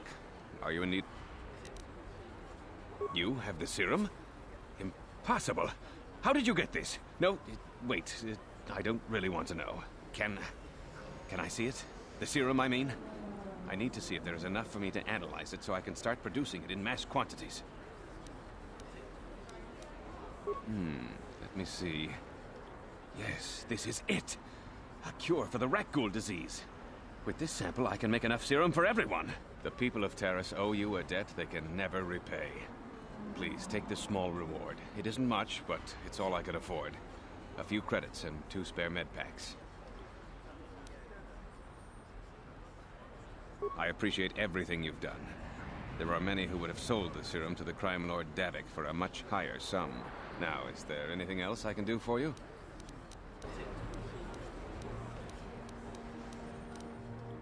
Goodbye. You blew it. If you'd brought that rat ghoul serum to Zax, you would have made it worth your while. No, you had to go and do the honorable thing.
Juta.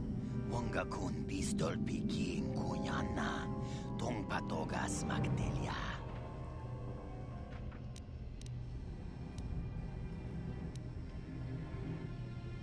Shagjikin lor chawa tauma. Kava volpa mulji gumana. King kun shachi king. Ni king kun oba mulira jikun. Wama kun bes. Chin palamuji. Tunira nu prata dunko. Sercha domandoma.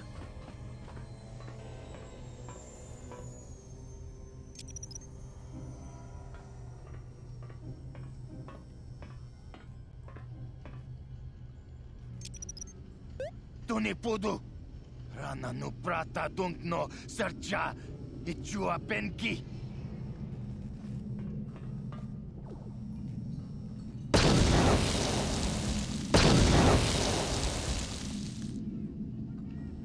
Mucha shakpangpa. Yinkin kun no ba mulri rachikun. Takum justak miki grabel mogo. Kachi chu ay thaudonga. Tulpada bonk molya gando danago chuchut. Moga shampongpa. Bolawan na chikni. Bamul slik mo poda na wanga kun bist mulira best. Tong hay tuam jiji yumalith pa ang yinkotu. Tolbada bunk walya gando danago chuchut. Kachi chu ay thaudonga. Yumalith ka inkotun. Chilo mulra de bobo. Wonka kun biskang. Bamulara.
I figured you'd be back.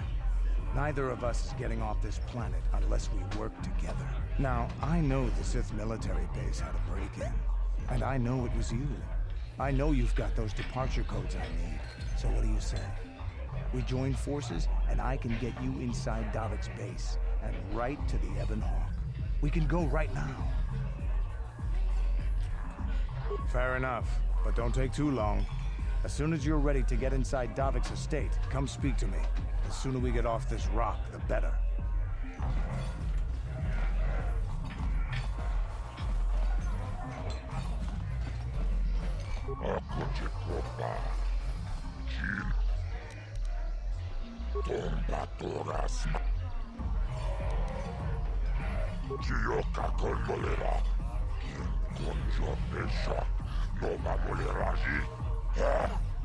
Chachiscaton puta casabubaka Jibeduana ni bobo Tonganun shan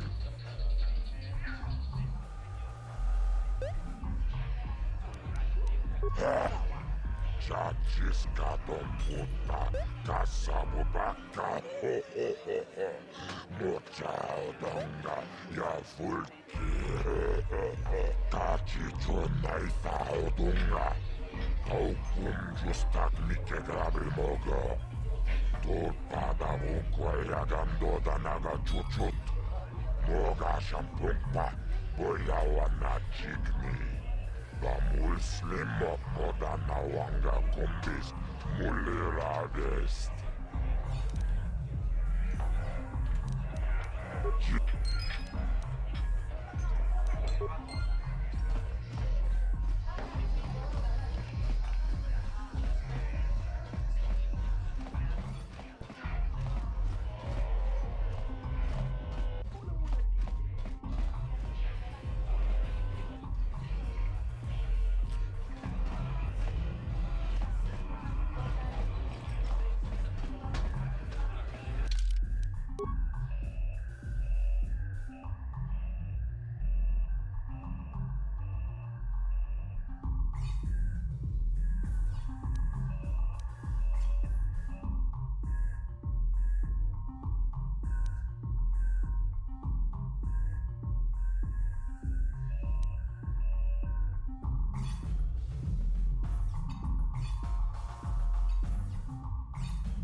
Greetings once more, Upworlder.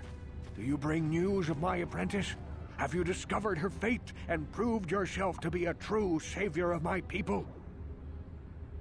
It is as I feared, then. She joins the list of those who have given their lives in the service of our cause. But though I am saddened by this news, there is yet hope. By finding my apprentice, you have proved yourself worthy, Upworlder. You are to be the beacon on our path to salvation. You will guide us to the Promised Land. You are marked, Upworlder. Even my dim old eyes can see the mantle of destiny that cloaks you.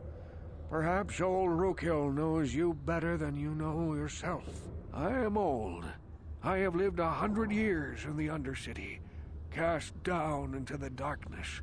I know the legends and history of our people, and now you must learn it too. The great city of Taris covers the entire surface of this planet. There is no land to grow food. Kelp harvests and the creatures of the sea are our only food source. A century ago, rising levels of toxic pollution poisoned the oceans, and famine swept the planet. The rich hoarded food for their own use, and the poor were left to starve and die. But the poor rose up against this tyranny, and civil war engulfed the planet. Millions died in the fighting, and huge sections of Taris were destroyed or abandoned. The rebellion was crushed in the end. Thousands were taken prisoner. The jails could not hold them all, and so the practice of banishing all prisoners to the Undercity was born. Many brave men and women were banished here to the Undercity for their part in the rebellion. People like my father and grandfather were cast down, along with their families. Now we live a dark existence beneath the streets of Taris, a life devoid of all hope but one, the Promised Land. And you will be the one to show us the way to get there. Legends tell of a self-sufficient colony founded just before the famine and lost during the Civil War. A paradise beneath the Undercity where droid servants tend to every need. For many years I searched for the Promised Land, just as my grandfather and father did before me. When I became old and gray, my apprentice continued the search on my behalf. I have collected many clues hinting at its location. The journal of my apprentice provides yet more information. But still, there are too many pieces missing from this puzzle. But I know my father and grandfather each had journals where they recorded their own discoveries. Perhaps with their journals, I could at last uncover its hidden location. Can it be true? Is it possible that at long last, the dream of my father and grandfather before him will be fulfilled? I can hardly bear to look. Yes, of course. Now I understand. It all makes sense. Now I see why the Promised Land has been so hard to find. It is so obvious. You have done a great thing, Upworlder. A selfless act that will bring great joy to all the people of this village. I must take this to Gendar right away. Frukill, what do you want now? Have you more fables of a hidden paradise just waiting for us to find it? You may not think these are fables after you see what I have brought you, Gendar. Look at these journals. What? No, it can't be. Are these real, Rukil? Is this information accurate? I swear to you, everything in these journals is true, Gendar. The Promised Land. I told you I would find it. The entrance is far from here, Rukil. It will take us weeks to get there, perhaps even months. And we will have to cross many rat-ghoul-infested areas. I do not deny the journey will be hard, Gendar. But surely it is better than the miserable life we have here. Wise words, Rukil. Our supplies are high right now. We could leave by nightfall. I will tell the others to prepare for the journey. Thank you once again, Upworlder. I will say a final goodbye. For where we are going, I fear you cannot come.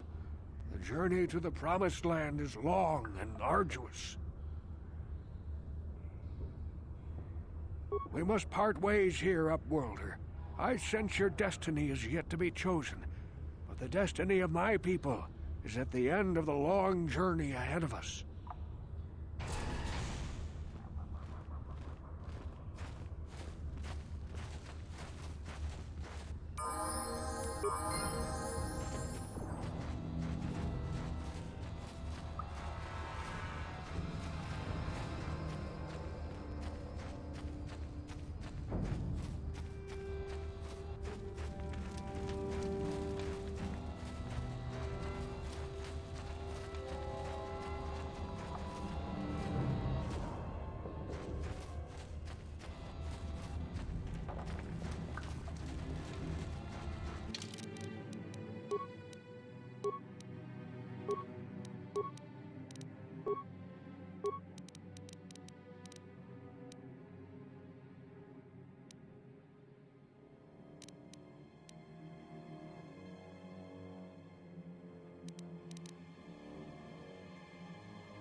I figured you'd be back. Neither of... Davik's always looking to recruit new talent. I'll tell him how you won that swoop race and mention that you're interested in working for the exchange. I'll say I brought you in so he could check you out. He'll have you stay at his estate for a couple of days while he runs some background checks on you. That's standard procedure. This is too risky. We should find another way. You got another plan, sister? Or are you just objecting because you didn't think of it? No, I don't have another plan. I would rather not place my life in your hands, however. I can say the same about you. That makes us even. Fortunately, we both want to get off this rock, right? While Davik's checking you out, we steal the Ebon Hawk and escape Taurus. Come on. I've got an airspeeder nearby to take us to Davik's estate. The sooner we're off Taurus, the better.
You summoned me, Lord Malik. The search for Bastila is taking too long. We cannot risk her escaping Taris. Destroy the entire planet. The entire planet, Lord Malik? But there are billions of people on Taris. We'd be slaughtering countless innocent civilians, not to mention our own men still on the surface. Your predecessor once made the mistake of questioning my orders, Admiral. Surely you are not so foolish as to make the same mistake. Of course not, my Lord Malik. I will do as you command, but it will take several hours to position our fleet. Then I suggest you begin immediately. You are dismissed, Admiral. Yes, Lord Malik.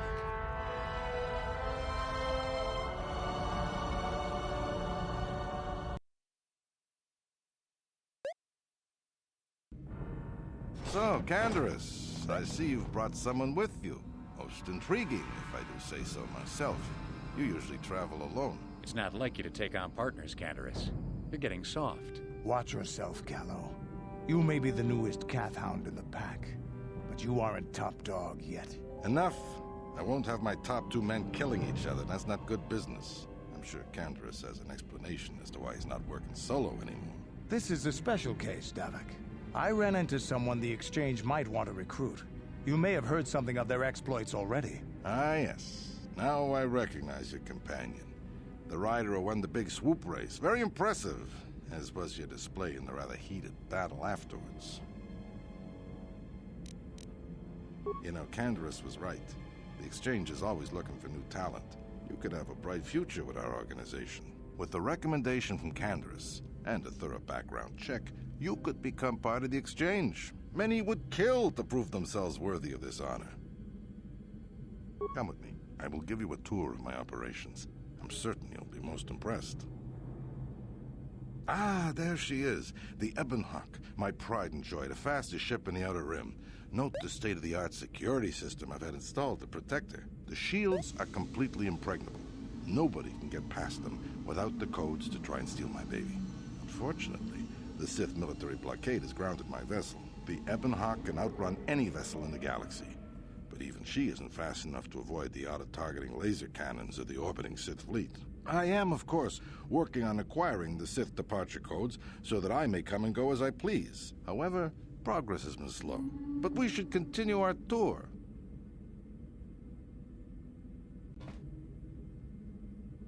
These will be your accommodations. The slave quarters are just down the hall. If you need anything during your stay, food, a massage, feel free to call upon their services. If all goes well with your background check, you will be invited to join the Exchange. I'd advise you to accept the offer when it comes, or suffer the dire consequences of refusal. You will stay in these rooms as my guest for the next few days. I will not accept no for an answer. Feel free to visit the slave quarters at any time during your stay. I must warn you that if you are found anywhere outside the guest wing during your stay, or if you bother my other guests, my security forces will deal with you most harshly. I will return after the investigation into your background is complete. Until then, make yourself comfortable. Come, Callow. Let us leave our guests in peace.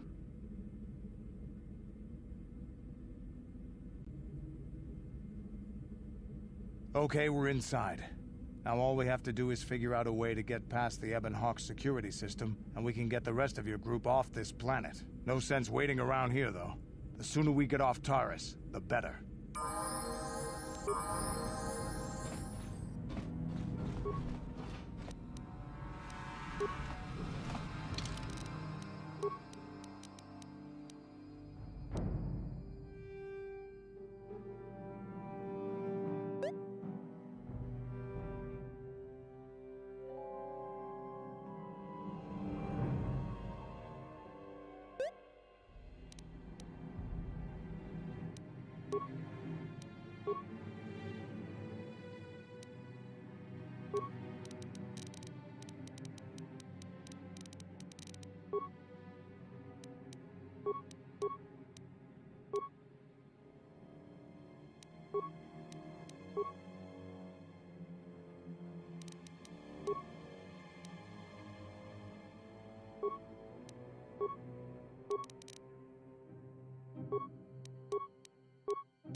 I'm here.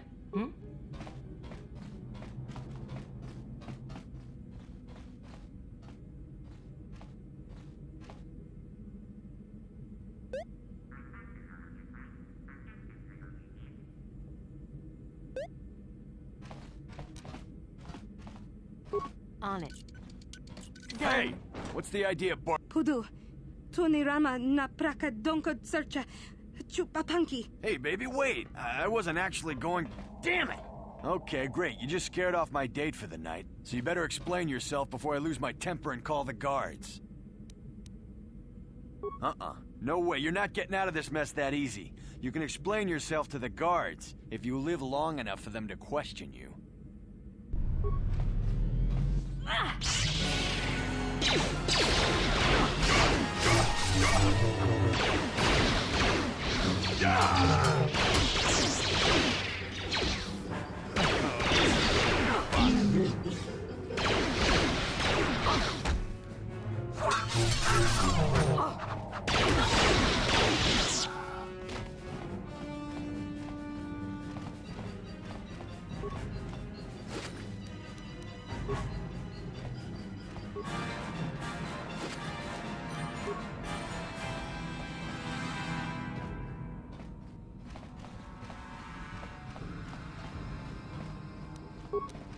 On it. Done.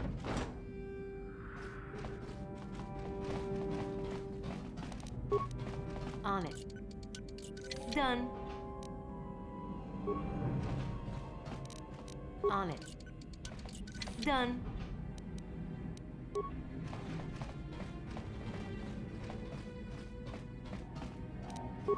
On it. Done. Helva! You...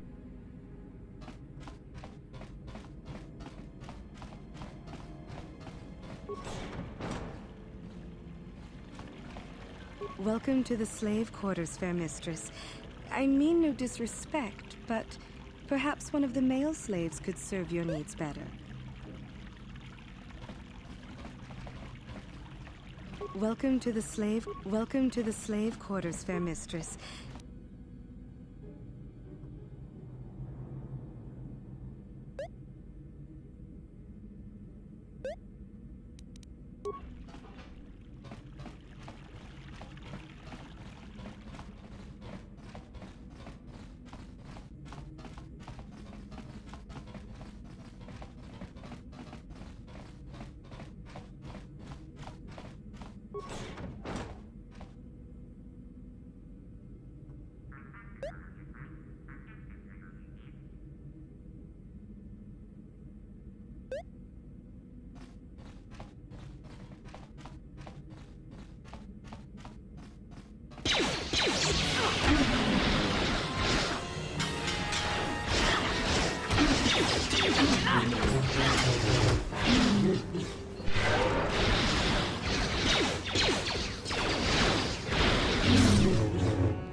What can I do?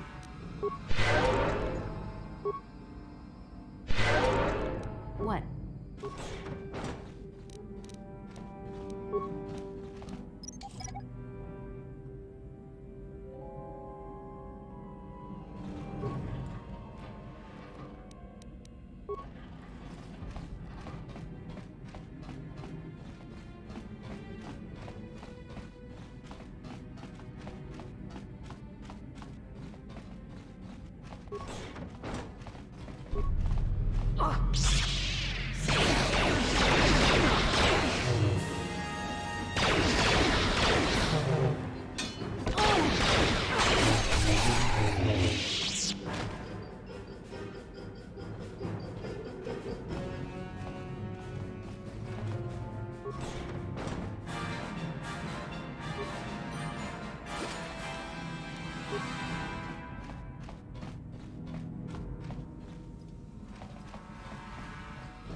On it. How dare you invade my chambers? How rude! I am a personal guest of Davik himself. I left specific instructions that you guards were not to disturb me until morning. How can Davik expect me to invest in his ventures with this kind of incompetence on display? I should summon the other guards and report you to your commanding officer.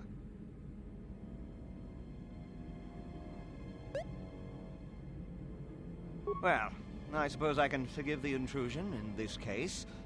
Tell Davik I admire a host who has his underlings check up on the well-being and comfort of his guests. I don't require anything right now. You can tell Davik everything about my stay has been most pleasing so far. Here's a 5-credit chip for your trouble, sir. Now scurry on back to Davik. If I find I have need of anything, I'll buzz you. Until then, I expect you to respect my privacy.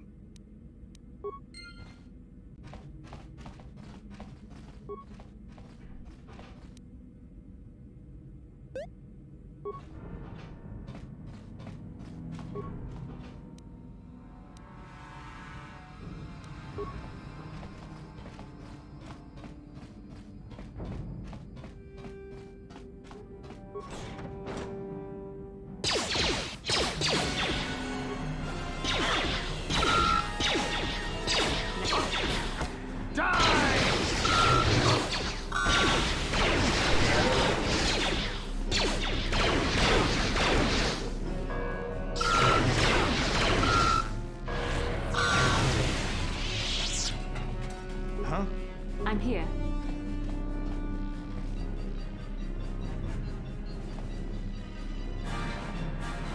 Thank you. You have no idea what it was like in that torture cage. I don't know how much more I could take before going mad. I don't have anything to give you as a reward for freeing me. Nothing tangible anyway. But I've got information that could be worth a fortune. I used to be the pilot of the Ebonhawk, Davik's flagship. I know the codes to disable the security system protecting it. I'll load them onto your datapad now.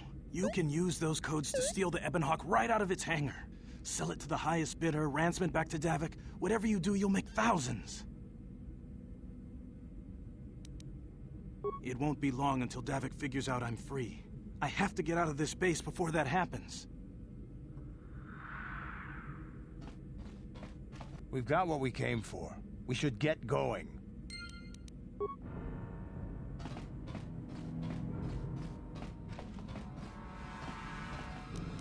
I'm here.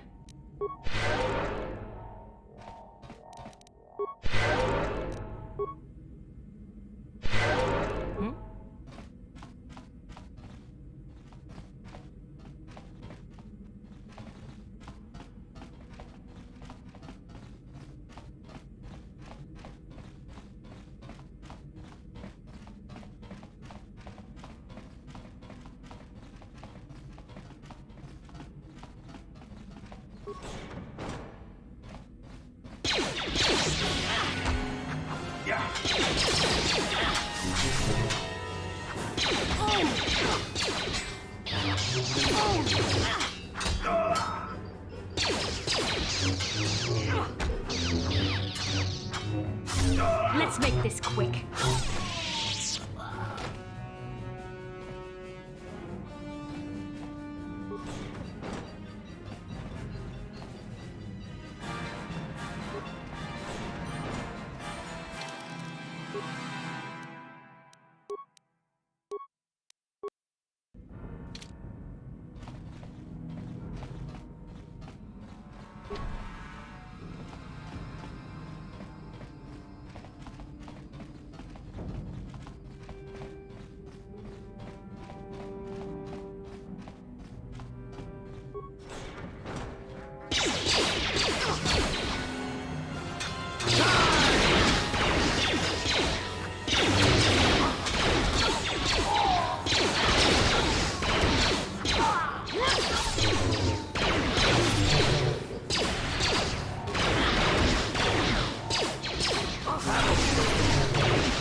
Oh shit, there's a raid going on. Everyone pay the fuck attention.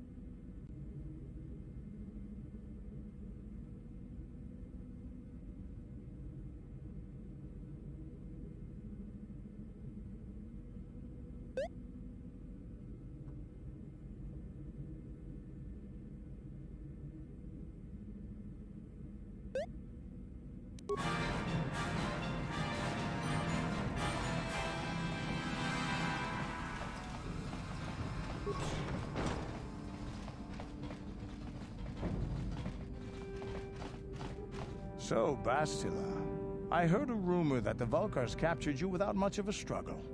It must be embarrassing to be bested by a handful of street thugs. There were extenuating circumstances, and I can assure you, it took far more than a handful of Vulkars to subdue me. Whatever you say. All I know is that if we had more Jedi like Bastila fighting against us in the Mandalorian Wars, my side might not have lost. Bold talk from a broken-down mercenary who was serving at Davik's heel. I'd call you his pet cat-hound, but they have enough loyalty not to turn on their masters. Insults? Maybe if your master had trained your lightsaber to be as quick as your tongue, you could have escaped those Vulkars, you spoiled little Jedi princess. I was not spoiled. I was given the same training as everyone else in the Order. You are nothing but a... No, I must not do this. There is no emotion. There is peace. That's the problem with you Jedi. Always chanting about peace and control. Never up for a good fight. Well, except for Revan, I guess. Enough, Mandalorian. I won't rise to your bait anymore. The game is over. Let us continue on with what we were doing.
Damn those Sith. They're bombing the whole planet.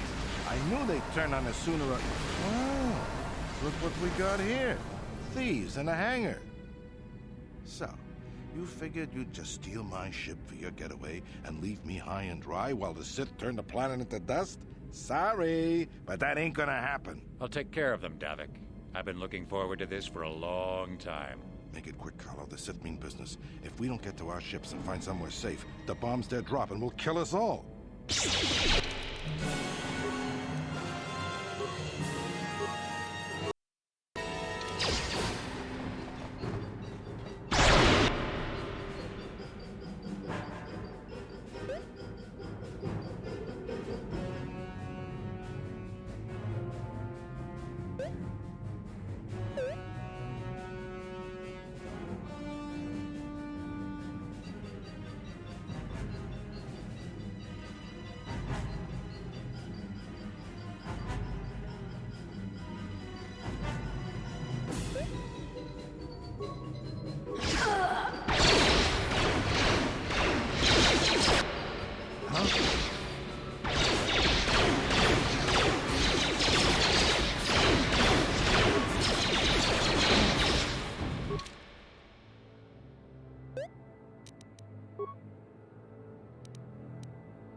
What can I do? You cannot win. They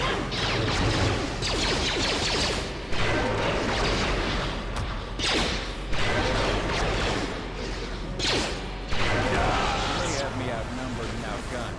But if I'm going down, I'm taking all of you with me. This thermal detonator will blow us all to bits.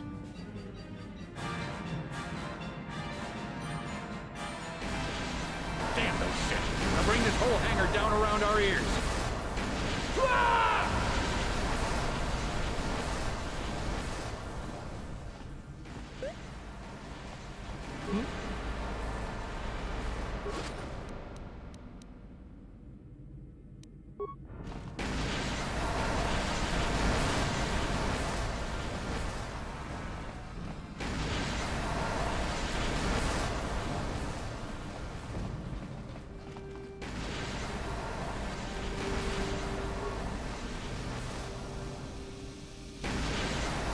Let's get this ship fired up. We'll pick up the rest of your friends and then we'll have to get off this planet.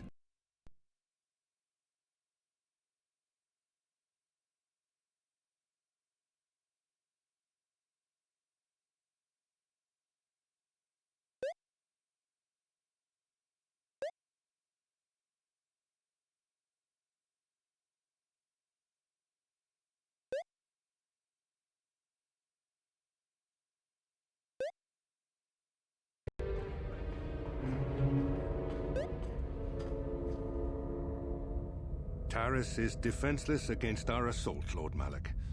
They are offering no resistance. The city is in ruins. Resume the bombardment, Commander. Wipe this pathetic planet from the face of the galaxy.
Plot a course for Dantooine. There's a Jedi enclave there where we can find refuge. Incoming fighters! Quickly, to the gun turrets. You have to hold the Sith fighters off until we get those hyperspace coordinates punched in.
Time since I last set foot on her surface.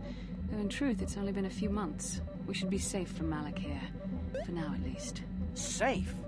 You saw what his fleet did to Terrace. There wasn't a building over 2 stories high left standing. They turned the planet into one big pile of rubble. Even the Sith would think twice before attacking Dantooine. There are many Jedi here, including several of the most powerful masters of the Order. There is great strength within this place.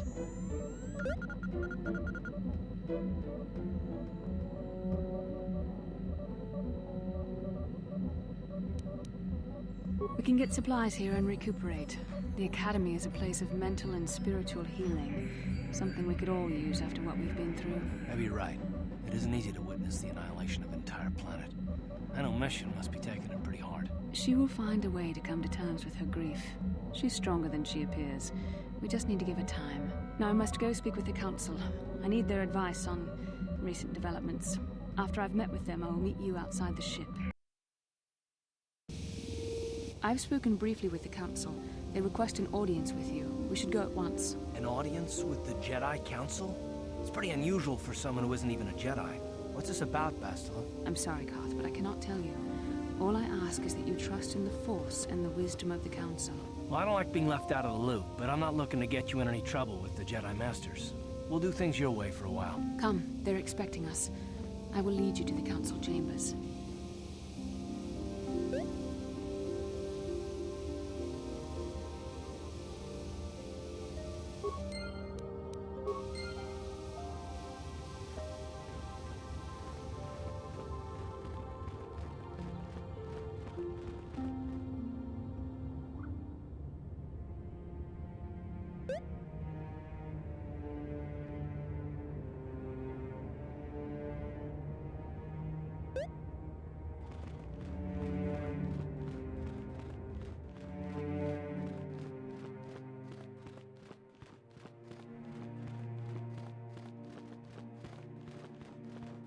You there, Padawan.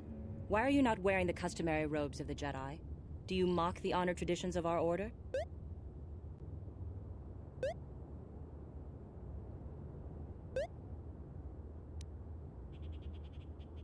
Bastila. I have heard of her. They say she has already mastered the art of battle meditation. Remarkable in one so young. Though I've heard she has a foolish pride in her own talents. But as for you, you claim you are not a Padawan? I find this hard to believe. The Force is strong within you. I can feel its presence. If this is some type of jest, it is in very poor taste. The Jedi Order is not a subject for jokes. Please forgive the abruptness with which I first greeted you. It was harsh and perhaps unfair. My master often warns me that I must learn to control my emotions. I see I have much left to learn. I wish you a pleasant stay here on Dantooine. May the Force be with you.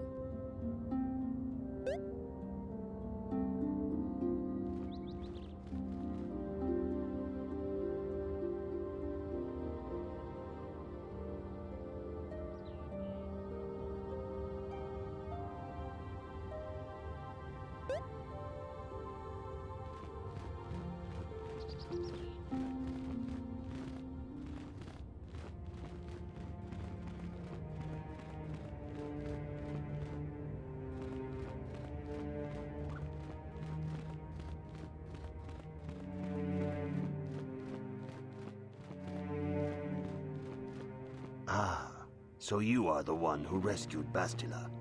It is appropriate you are here. We have been discussing your rather special case. I am Jar, a member of the Jedi Council. With me are Master Vrook, Master Vandar, and of course the chronicler of our academy, Master Dorak. Padawan Bastila, I am sure you are already familiar with.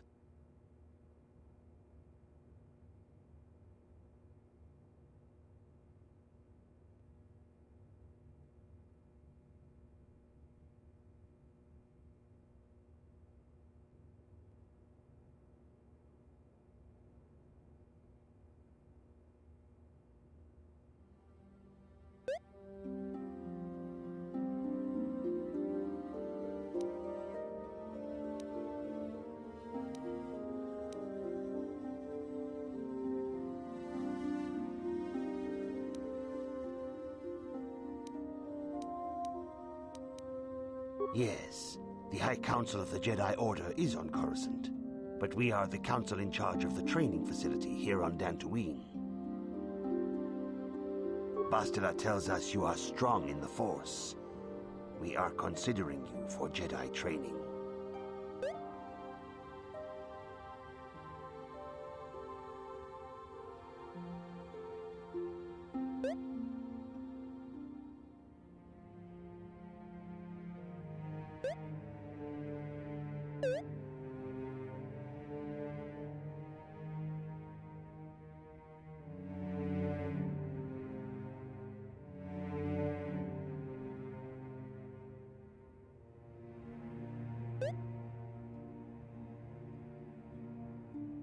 Master Jar speaks out of turn, perhaps. We need indisputable proof of your strong affinity to the Force before we would even consider accepting you for training. Proof? Surely the entire council can feel the strength of the Force within this woman. And I've already related to you the events that took place on Terrace. Perhaps it was simple luck. We both know there is no luck. There is only the Force. We all feel the power in Bastila's companion, though it is wild and untamed. Now that this power has begun to manifest itself, can we safely ignore it? The Jedi training is long and difficult, even when working with a young and open mind. Teaching a child is hard. How much harder will it be for an adult to learn the ways of the Jedi?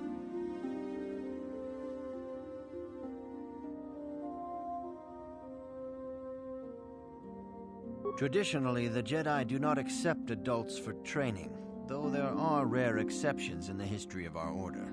But you are a special case. I agree with Master Dorak. Many of our own pupils are leaving the Jedi Order to follow the Sith teachings. We need recruits to stand against Malak. With Revan dead... Are you certain Revan is truly dead? What if we undertake to train this one, and the Dark Lord should return? We should discuss this matter more fully in private. Bastila, you and your companion must go. This is a matter for the Council alone. As you wish, Master Vandar. We shall return to the Ebon Hawk and leave you to your deliberations.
Minute.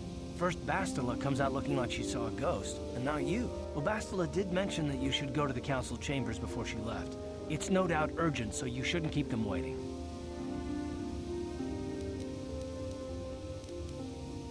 Well, I can't say I blame you.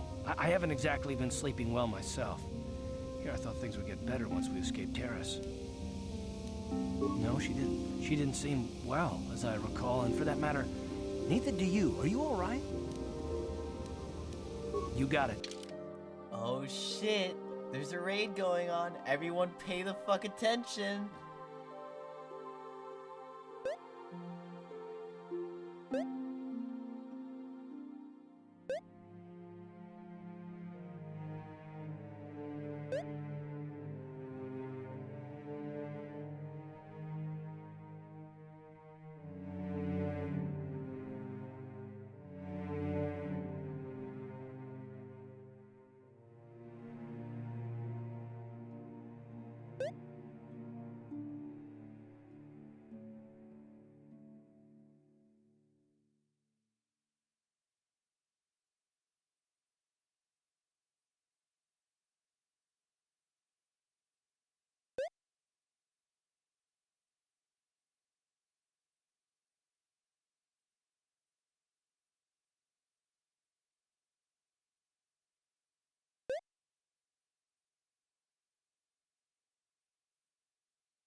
Huh?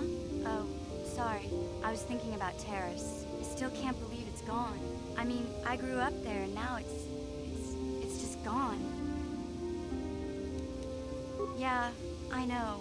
The Jedi got rid of Revan, so I figure Malik's days are numbered too. But that doesn't make the pain go away, you know? Look, I'm not saying I can't go on or anything like that. It's just, it's a shock, you know? I mean, I knew the Sith were evil and all, but the reality of it kind of slaps you in the face. But I suppose that's why we need to stop Malik, right?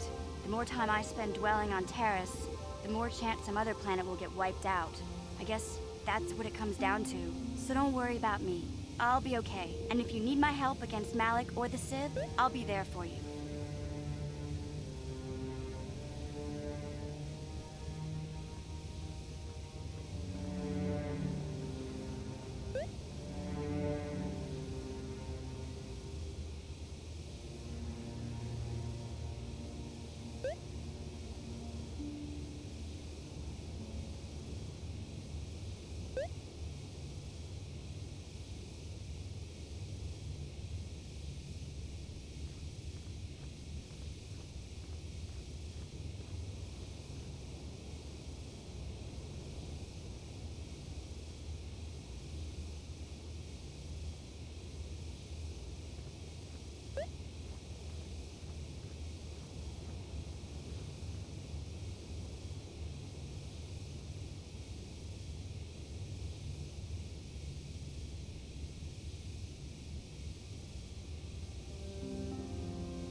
Bastila has told us of a most unusual development. She claims you and she have shared a dream. A vision of Malak and Revan in the ancient ruins here on Dantooine. These ruins have long been known to us, but we believe them to be merely burial mounds. Perhaps they're more than we first suspected, if Revan and Malak found something there.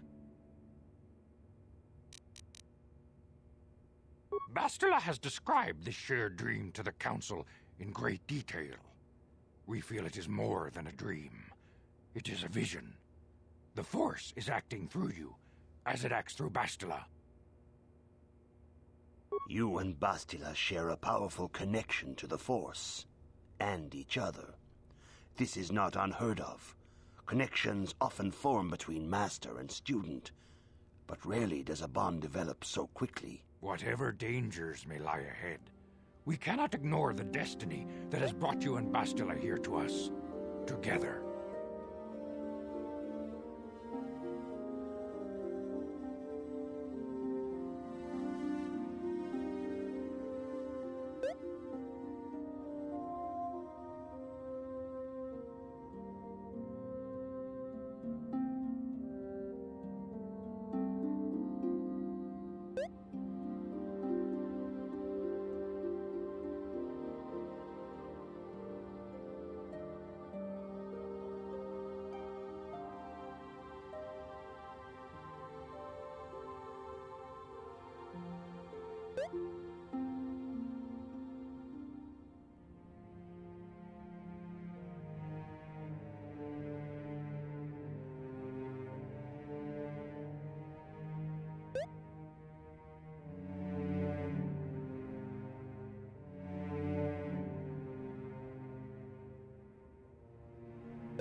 You and she are linked, as is your fate to hers.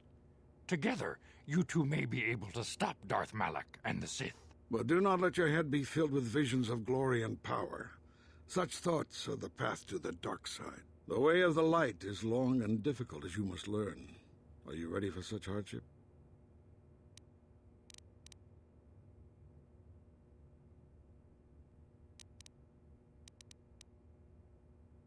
Understand that there is little choice in this matter, for you or us. Across the galaxy, the numbers of our order dwindle. We have sent many Jedi in quest of a way to thwart Malak's advance. Many have not returned. The Sith hunt the Jedi down like animals, ambushing and assassinating our brothers wherever they are found. We fear it is only a matter of time until they discover even this hidden refuge. Other Jedi have fallen from the light and embraced the dark side, giving their allegiance to the Sith and Malak, their Dark Lord.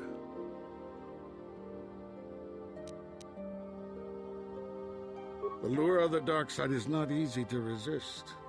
Malak's power grows as more and more planets fall to his conquering armies. If Malak is not stopped, the Republic will fall, and the Jedi will be hunted to extinction. The galaxy will enter a time of darkness and tyranny, not seen for 1,000 generations. The Council has decreed that you and Bastila must investigate the ancient ruins you dreamed of, once the Council deems you ready. Perhaps there you will find some clue, some explanation of how Revan and Malak were corrupted, and perhaps there you shall find a way to stop them.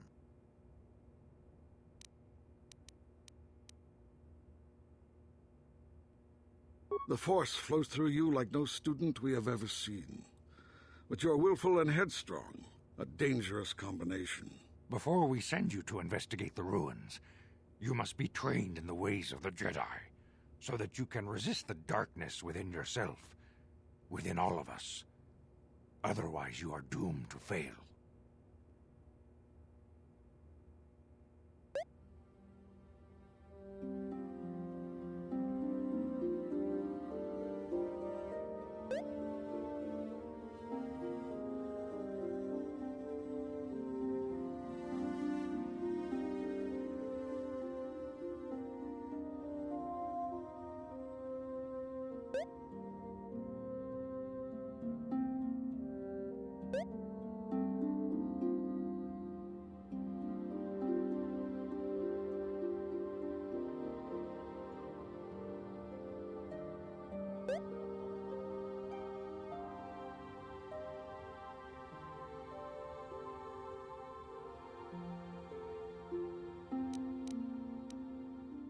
We must begin your training at once. You have a destiny upon you that you must be prepared to face. The entire fate of the galaxy is upon you. I can only hope you will prove up to the task. The path you have chosen to walk is difficult.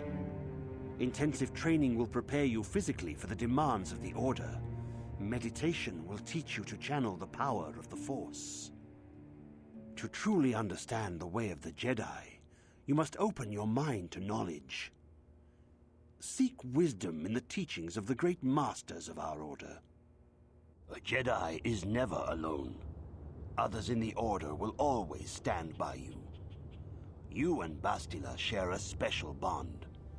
Do not be afraid to turn to her when you need help in your training. The way of the Jedi is difficult. It requires great discipline. Yet even though you are a mere apprentice, your potential is unlimited, and your progress amazing. In all my years, I have never seen one who has mastered the initial training so quickly. You've done in weeks what many cannot do in years. I am honored to welcome you fully into the Jedi Order. Soon your apprenticeship will end, and you will be granted the title of Padawan, the lowest rank of those within the Jedi Order. Yet first you must prove yourself worthy.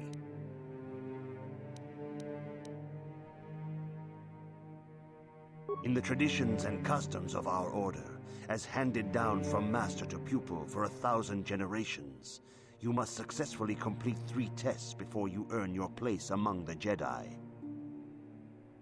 These tests will see if you have truly mastered the training you have been given, both mental and physical. Upon completing these tests, you will pass from apprentice to Padawan and join in the ranks of the Jedi. First, I will test your knowledge of the Jedi Code. These tenets must always guide your actions. In everything you do, you must always be conscious of their wisdom. You must prove you have a Jedi's understanding of the Code. Return when you feel you are ready for this challenge.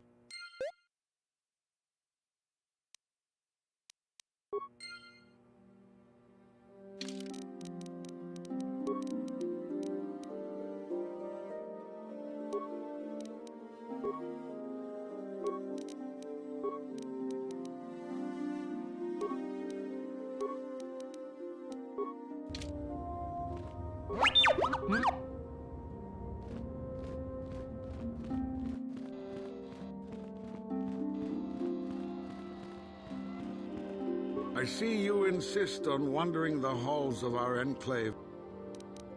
It appears that soon you will achieve the rank of Padawan. Master Jar is most impressed with your progress, but I cannot help but wonder if you move forward too quickly.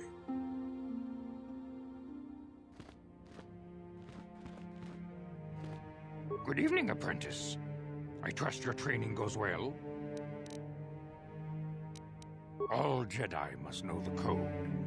Its tenets are the fundamental teachings of our order. Think and meditate on these truths, apprentice. There is no emotion. There is peace. There is no ignorance. There is knowledge. There is no passion. There is serenity. There is no chaos. There is harmony. There is no death. There is the Force. I have faith that you will achieve the rank of Padawan soon. Master Jar is most impressed with your progress. May the Force be with you, apprentice.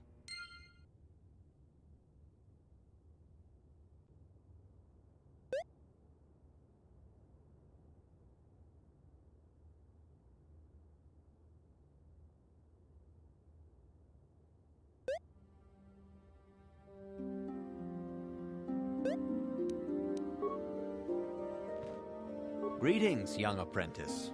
Have you come seeking... As a chronicler of the Academy here on Dantooine, I feel it is my duty to share the history of our order with the newly initiated. Unfortunately, our recent history is one of tragedy and bloodshed. The Mandalorian Wars, the fall of Revan and Malak, the rise of the Sith. There are important lessons to be learned from these events, if we do not wish to repeat the mistakes of our past.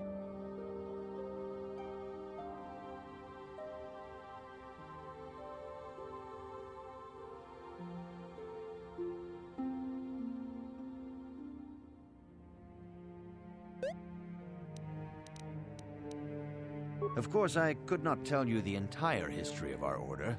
The Jedi have existed for thousands upon thousands of years. We are as old as the Republic itself. Instead, I will begin 40 years ago with the War of Exar Kun. Like Malak and Revan, Exar Kun was a Jedi who fell to the dark side and led an army against the Jedi and the Republic. Exar Kun was defeated, but the war left both the Republic and our own order severely weakened. For 20 years we struggled to rebuild, trying to erase the scars of the terrible conflict. All things in time. You shall learn that history is an intricate weaving of many events. No one thing can be understood without the proper context. 20 years ago, the Mandalorians, aware that the Republic was in a weakened state, began conquering small worlds on the Outer Rim. They were careful to choose only planets outside the Republic's jurisdiction. After much debate, the Senate chose not to intervene. As long as the Mandalorians avoided planets that were members of the Republic itself, there would be no retaliation. Well, you can hardly blame the Republic. The memory of war was fresh in everyone's mind. Nobody was eager to relive the horrors in a campaign against the Mandalorians. But in the end, it was unavoidable. The Mandalorians stockpiled resources from their conquered worlds, preparing for a massive assault. 7 years ago, they launched a simultaneous attack in 3 separate sectors of Republic space. The Senate had no choice but to retaliate with the entire Republic fleet. The Mandalorian Wars had begun. The Republic petitioned the Jedi Council for aid, but there were many factors to consider before we allowed ourselves to be drawn into another conflict, so soon after the war with Exar Kun. While the Jedi Council preached patience, there were many among our order who were eager for us to join the battle.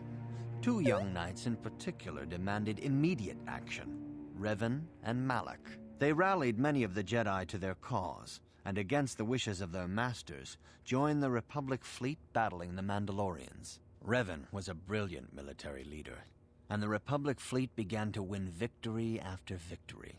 4 years ago, the Mandalorians surrendered unconditionally. Revan and Malak were heroes, the great saviors of the Republic. 1/3 of the Republic fleet was under their direct command. And then something happened. Instead of returning after the war's end, the ships under Revan's command went deep into unexplored space. They claimed to be searching for the last remnants of the Mandalorian fleet. All contact was lost. For many months, it was assumed some great disaster had befallen the entire fleet. Everyone thought they were dead. There were unsubstantiated rumors of Revan and Malak being seen on a number of different planets during these months, scattered sightings that were never confirmed.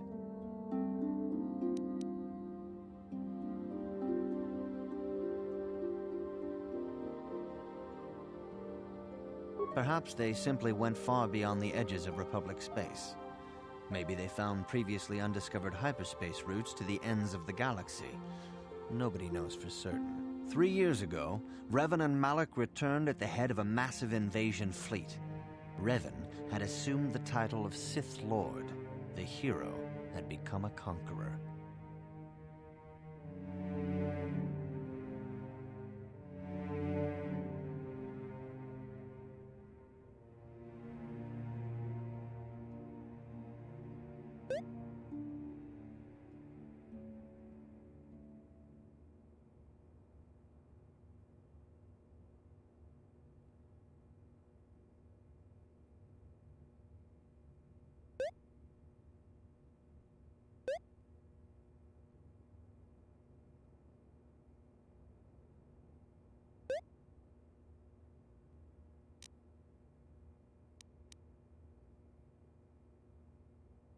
Some of the ships in the Sith fleet are those that were under Revan's command during the Mandalorian Wars, but many more are of an alien design we've never seen before. The source of this massive fleet is one of the many things about the Sith we cannot explain.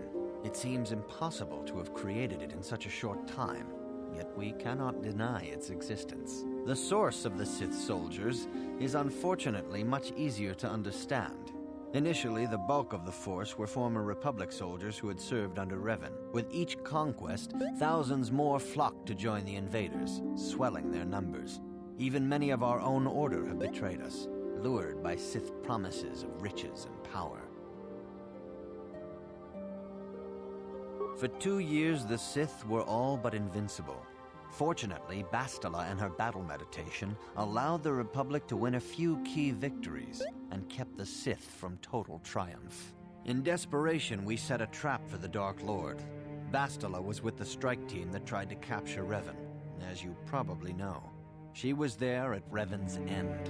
That was nearly a year ago, but things have not improved.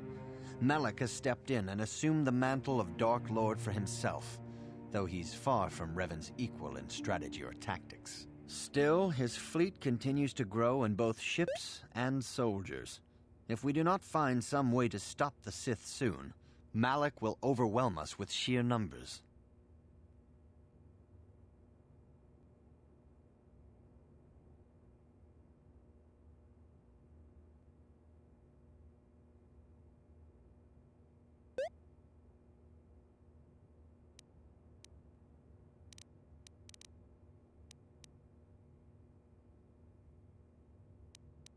Revan's tale shows us how even the greatest of Jedi can fall to the dark side. You must always be on guard against the evil that dwells within you. Think hard upon this lesson.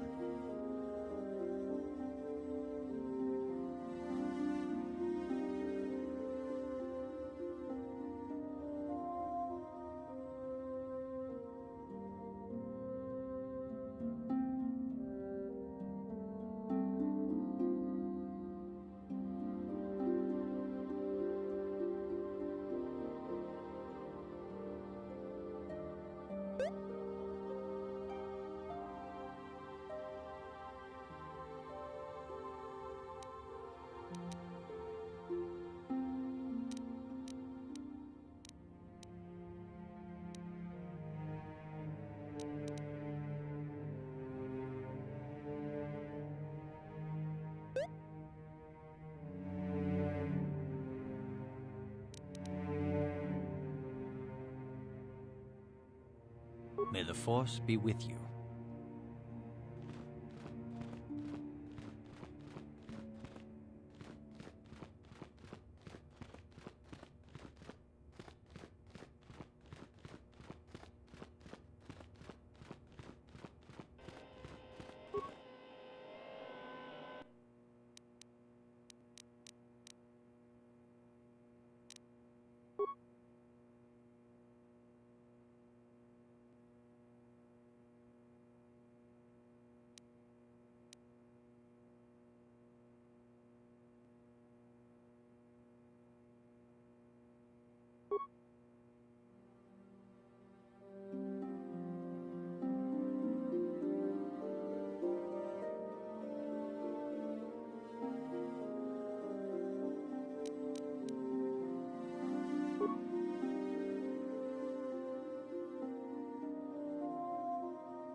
Greetings, my young pupil. Soon your apprenticeship will end, and you will be granted the title of Padawan, the lowest rank of those within. In the traditions and customs, these tests will... First, I will test your knowledge of the Jedi Code. These tenets must always guide your actions. In everything you do, you must always be conscious of their wisdom. You must now prove you have a Jedi's understanding of the Code by completing these fundamental precepts of our order. There is no emotion.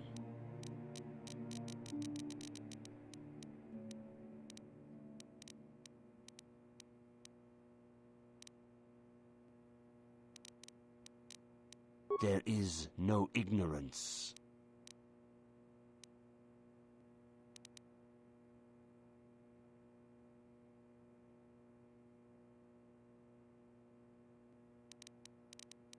There is no passion.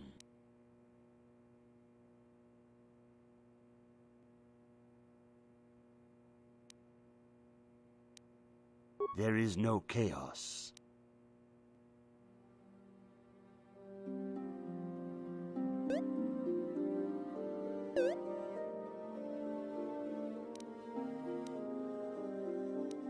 There is no death. That is not. There is no shame in admitting weakness. Feel free to speak. Return. Greeting. So in the there is. There is. There is.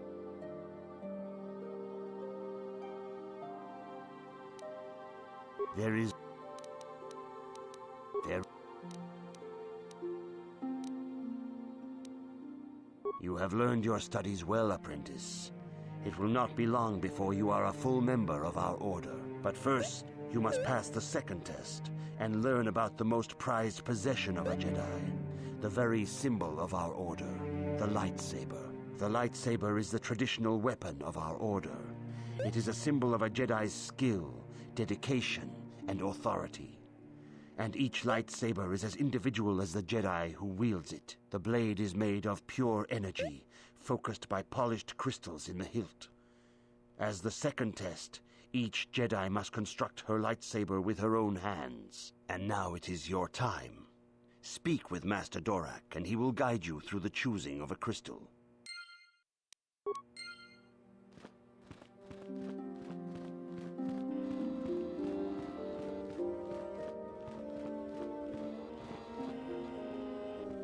Ah, you have come, young apprentice, at Master Zar's bidding.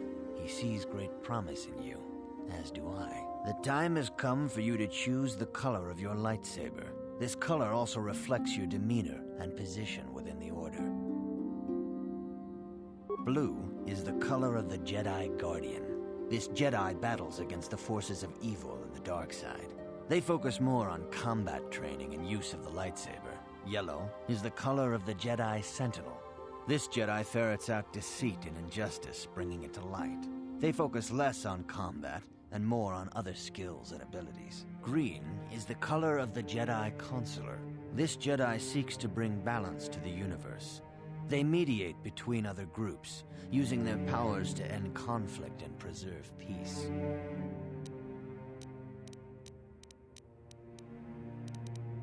Indeed. We shall see. I will now ask you questions, and your responses will indicate which class you lean most towards. A woman and her small child are beset by a desperate-looking group of thugs. They're menacing her with weapons, and she screams to you for help. What do you do?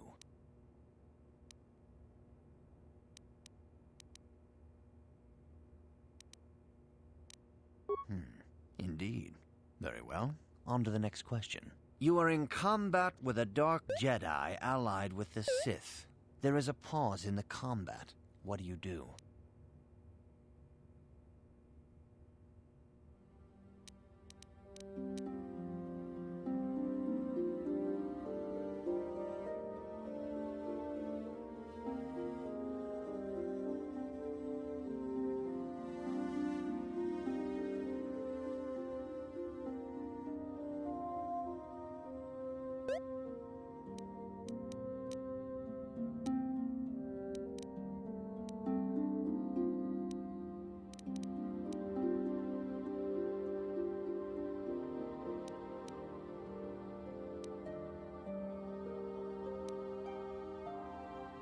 Yes, I suspected as much. Now for the next question. There is a locked door, and your goal lies on the other side. What do you do? I am beginning to see a pattern here, apprentice. I have a feeling about what you would be best at. But first, the final question. You are the head of an enclave on a contested world. The Dark Jedi have infiltrated and are causing unrest across the planet. What do you do?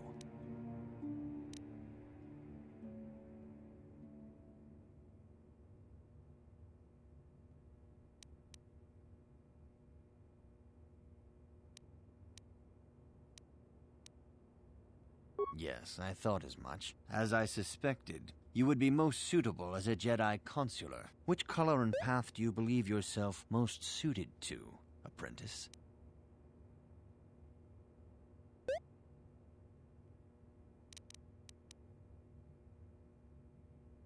Here is a green crystal for your lightsaber.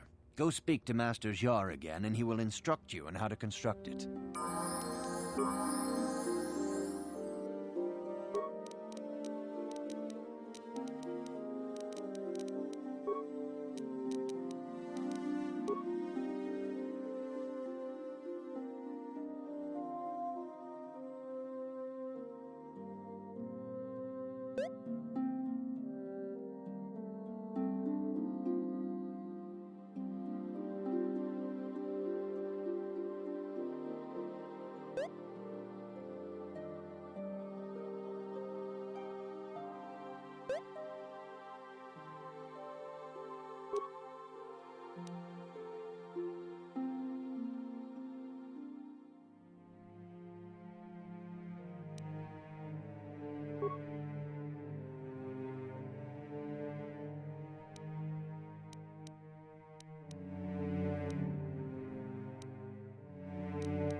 I'm here.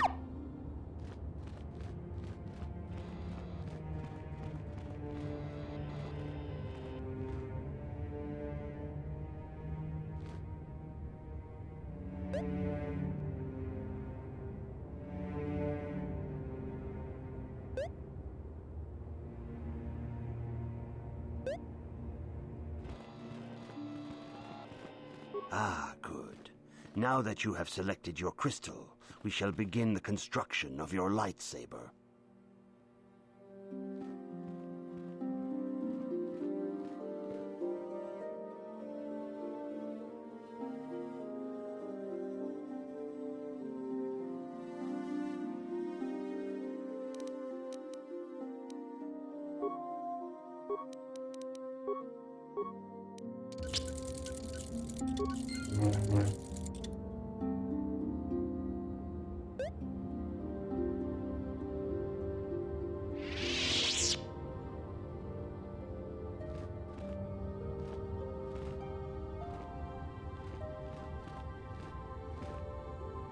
You have done extremely well in constructing your lightsaber, apprentice.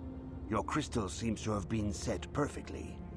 It is rare indeed for that to happen the first time one constructs their lightsaber. These crystals are very rare, found only in certain caves strong in the Force. By adding crystals to your lightsaber, you can alter or enhance its properties. There have even been unconfirmed rumors of certain Force-sensitive caves here on Dantooine that may hold these crystals. It is a rumor only. I do not know if there's any truth in it, but you must learn first to use your lightsaber and take care when drawing it. Your lightsaber identifies you as a member of the Jedi Order. With such recognition comes honor and respect, and the attentions of dangerous enemies. The Sith and Dark Jedi will seek to destroy you, apprentice. And you must prove yourself worthy in battle against a foe who also wields a lightsaber. Are you ready to face the final challenge, apprentice? For every Jedi, the threat of the dark side is always present. You must truly understand this before you are accepted into the Order. You must see the corruption of the dark side for yourself. Even here on Dantooine, there are places where the dark side holds sway, twisting and tainting nature itself. The ancient grove, once used for deep meditation by the Jedi, is now tainted. A wave of darkness perverts the region around it. The Cath Hounds in the area have become savage and ruthless. They have become a threat to the settlers, a threat the Jedi have promised to stop. The Cath Hounds are but a symptom of the true problem. You must journey into the grove and confront the true source of the darkness. That is your task.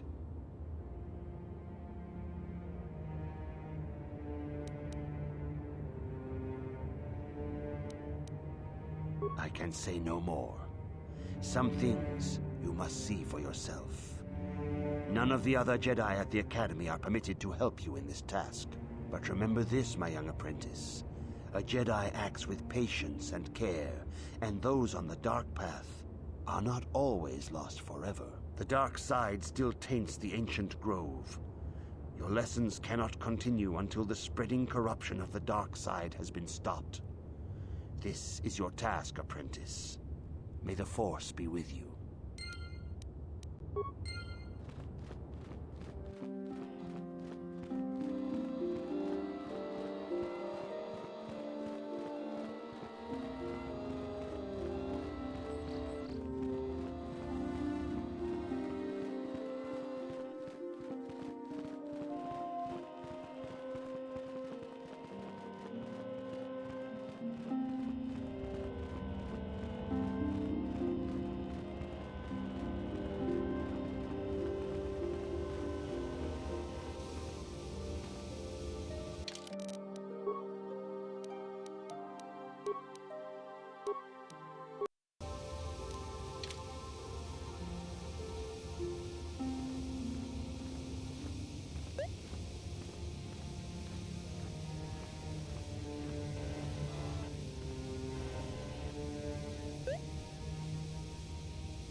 it.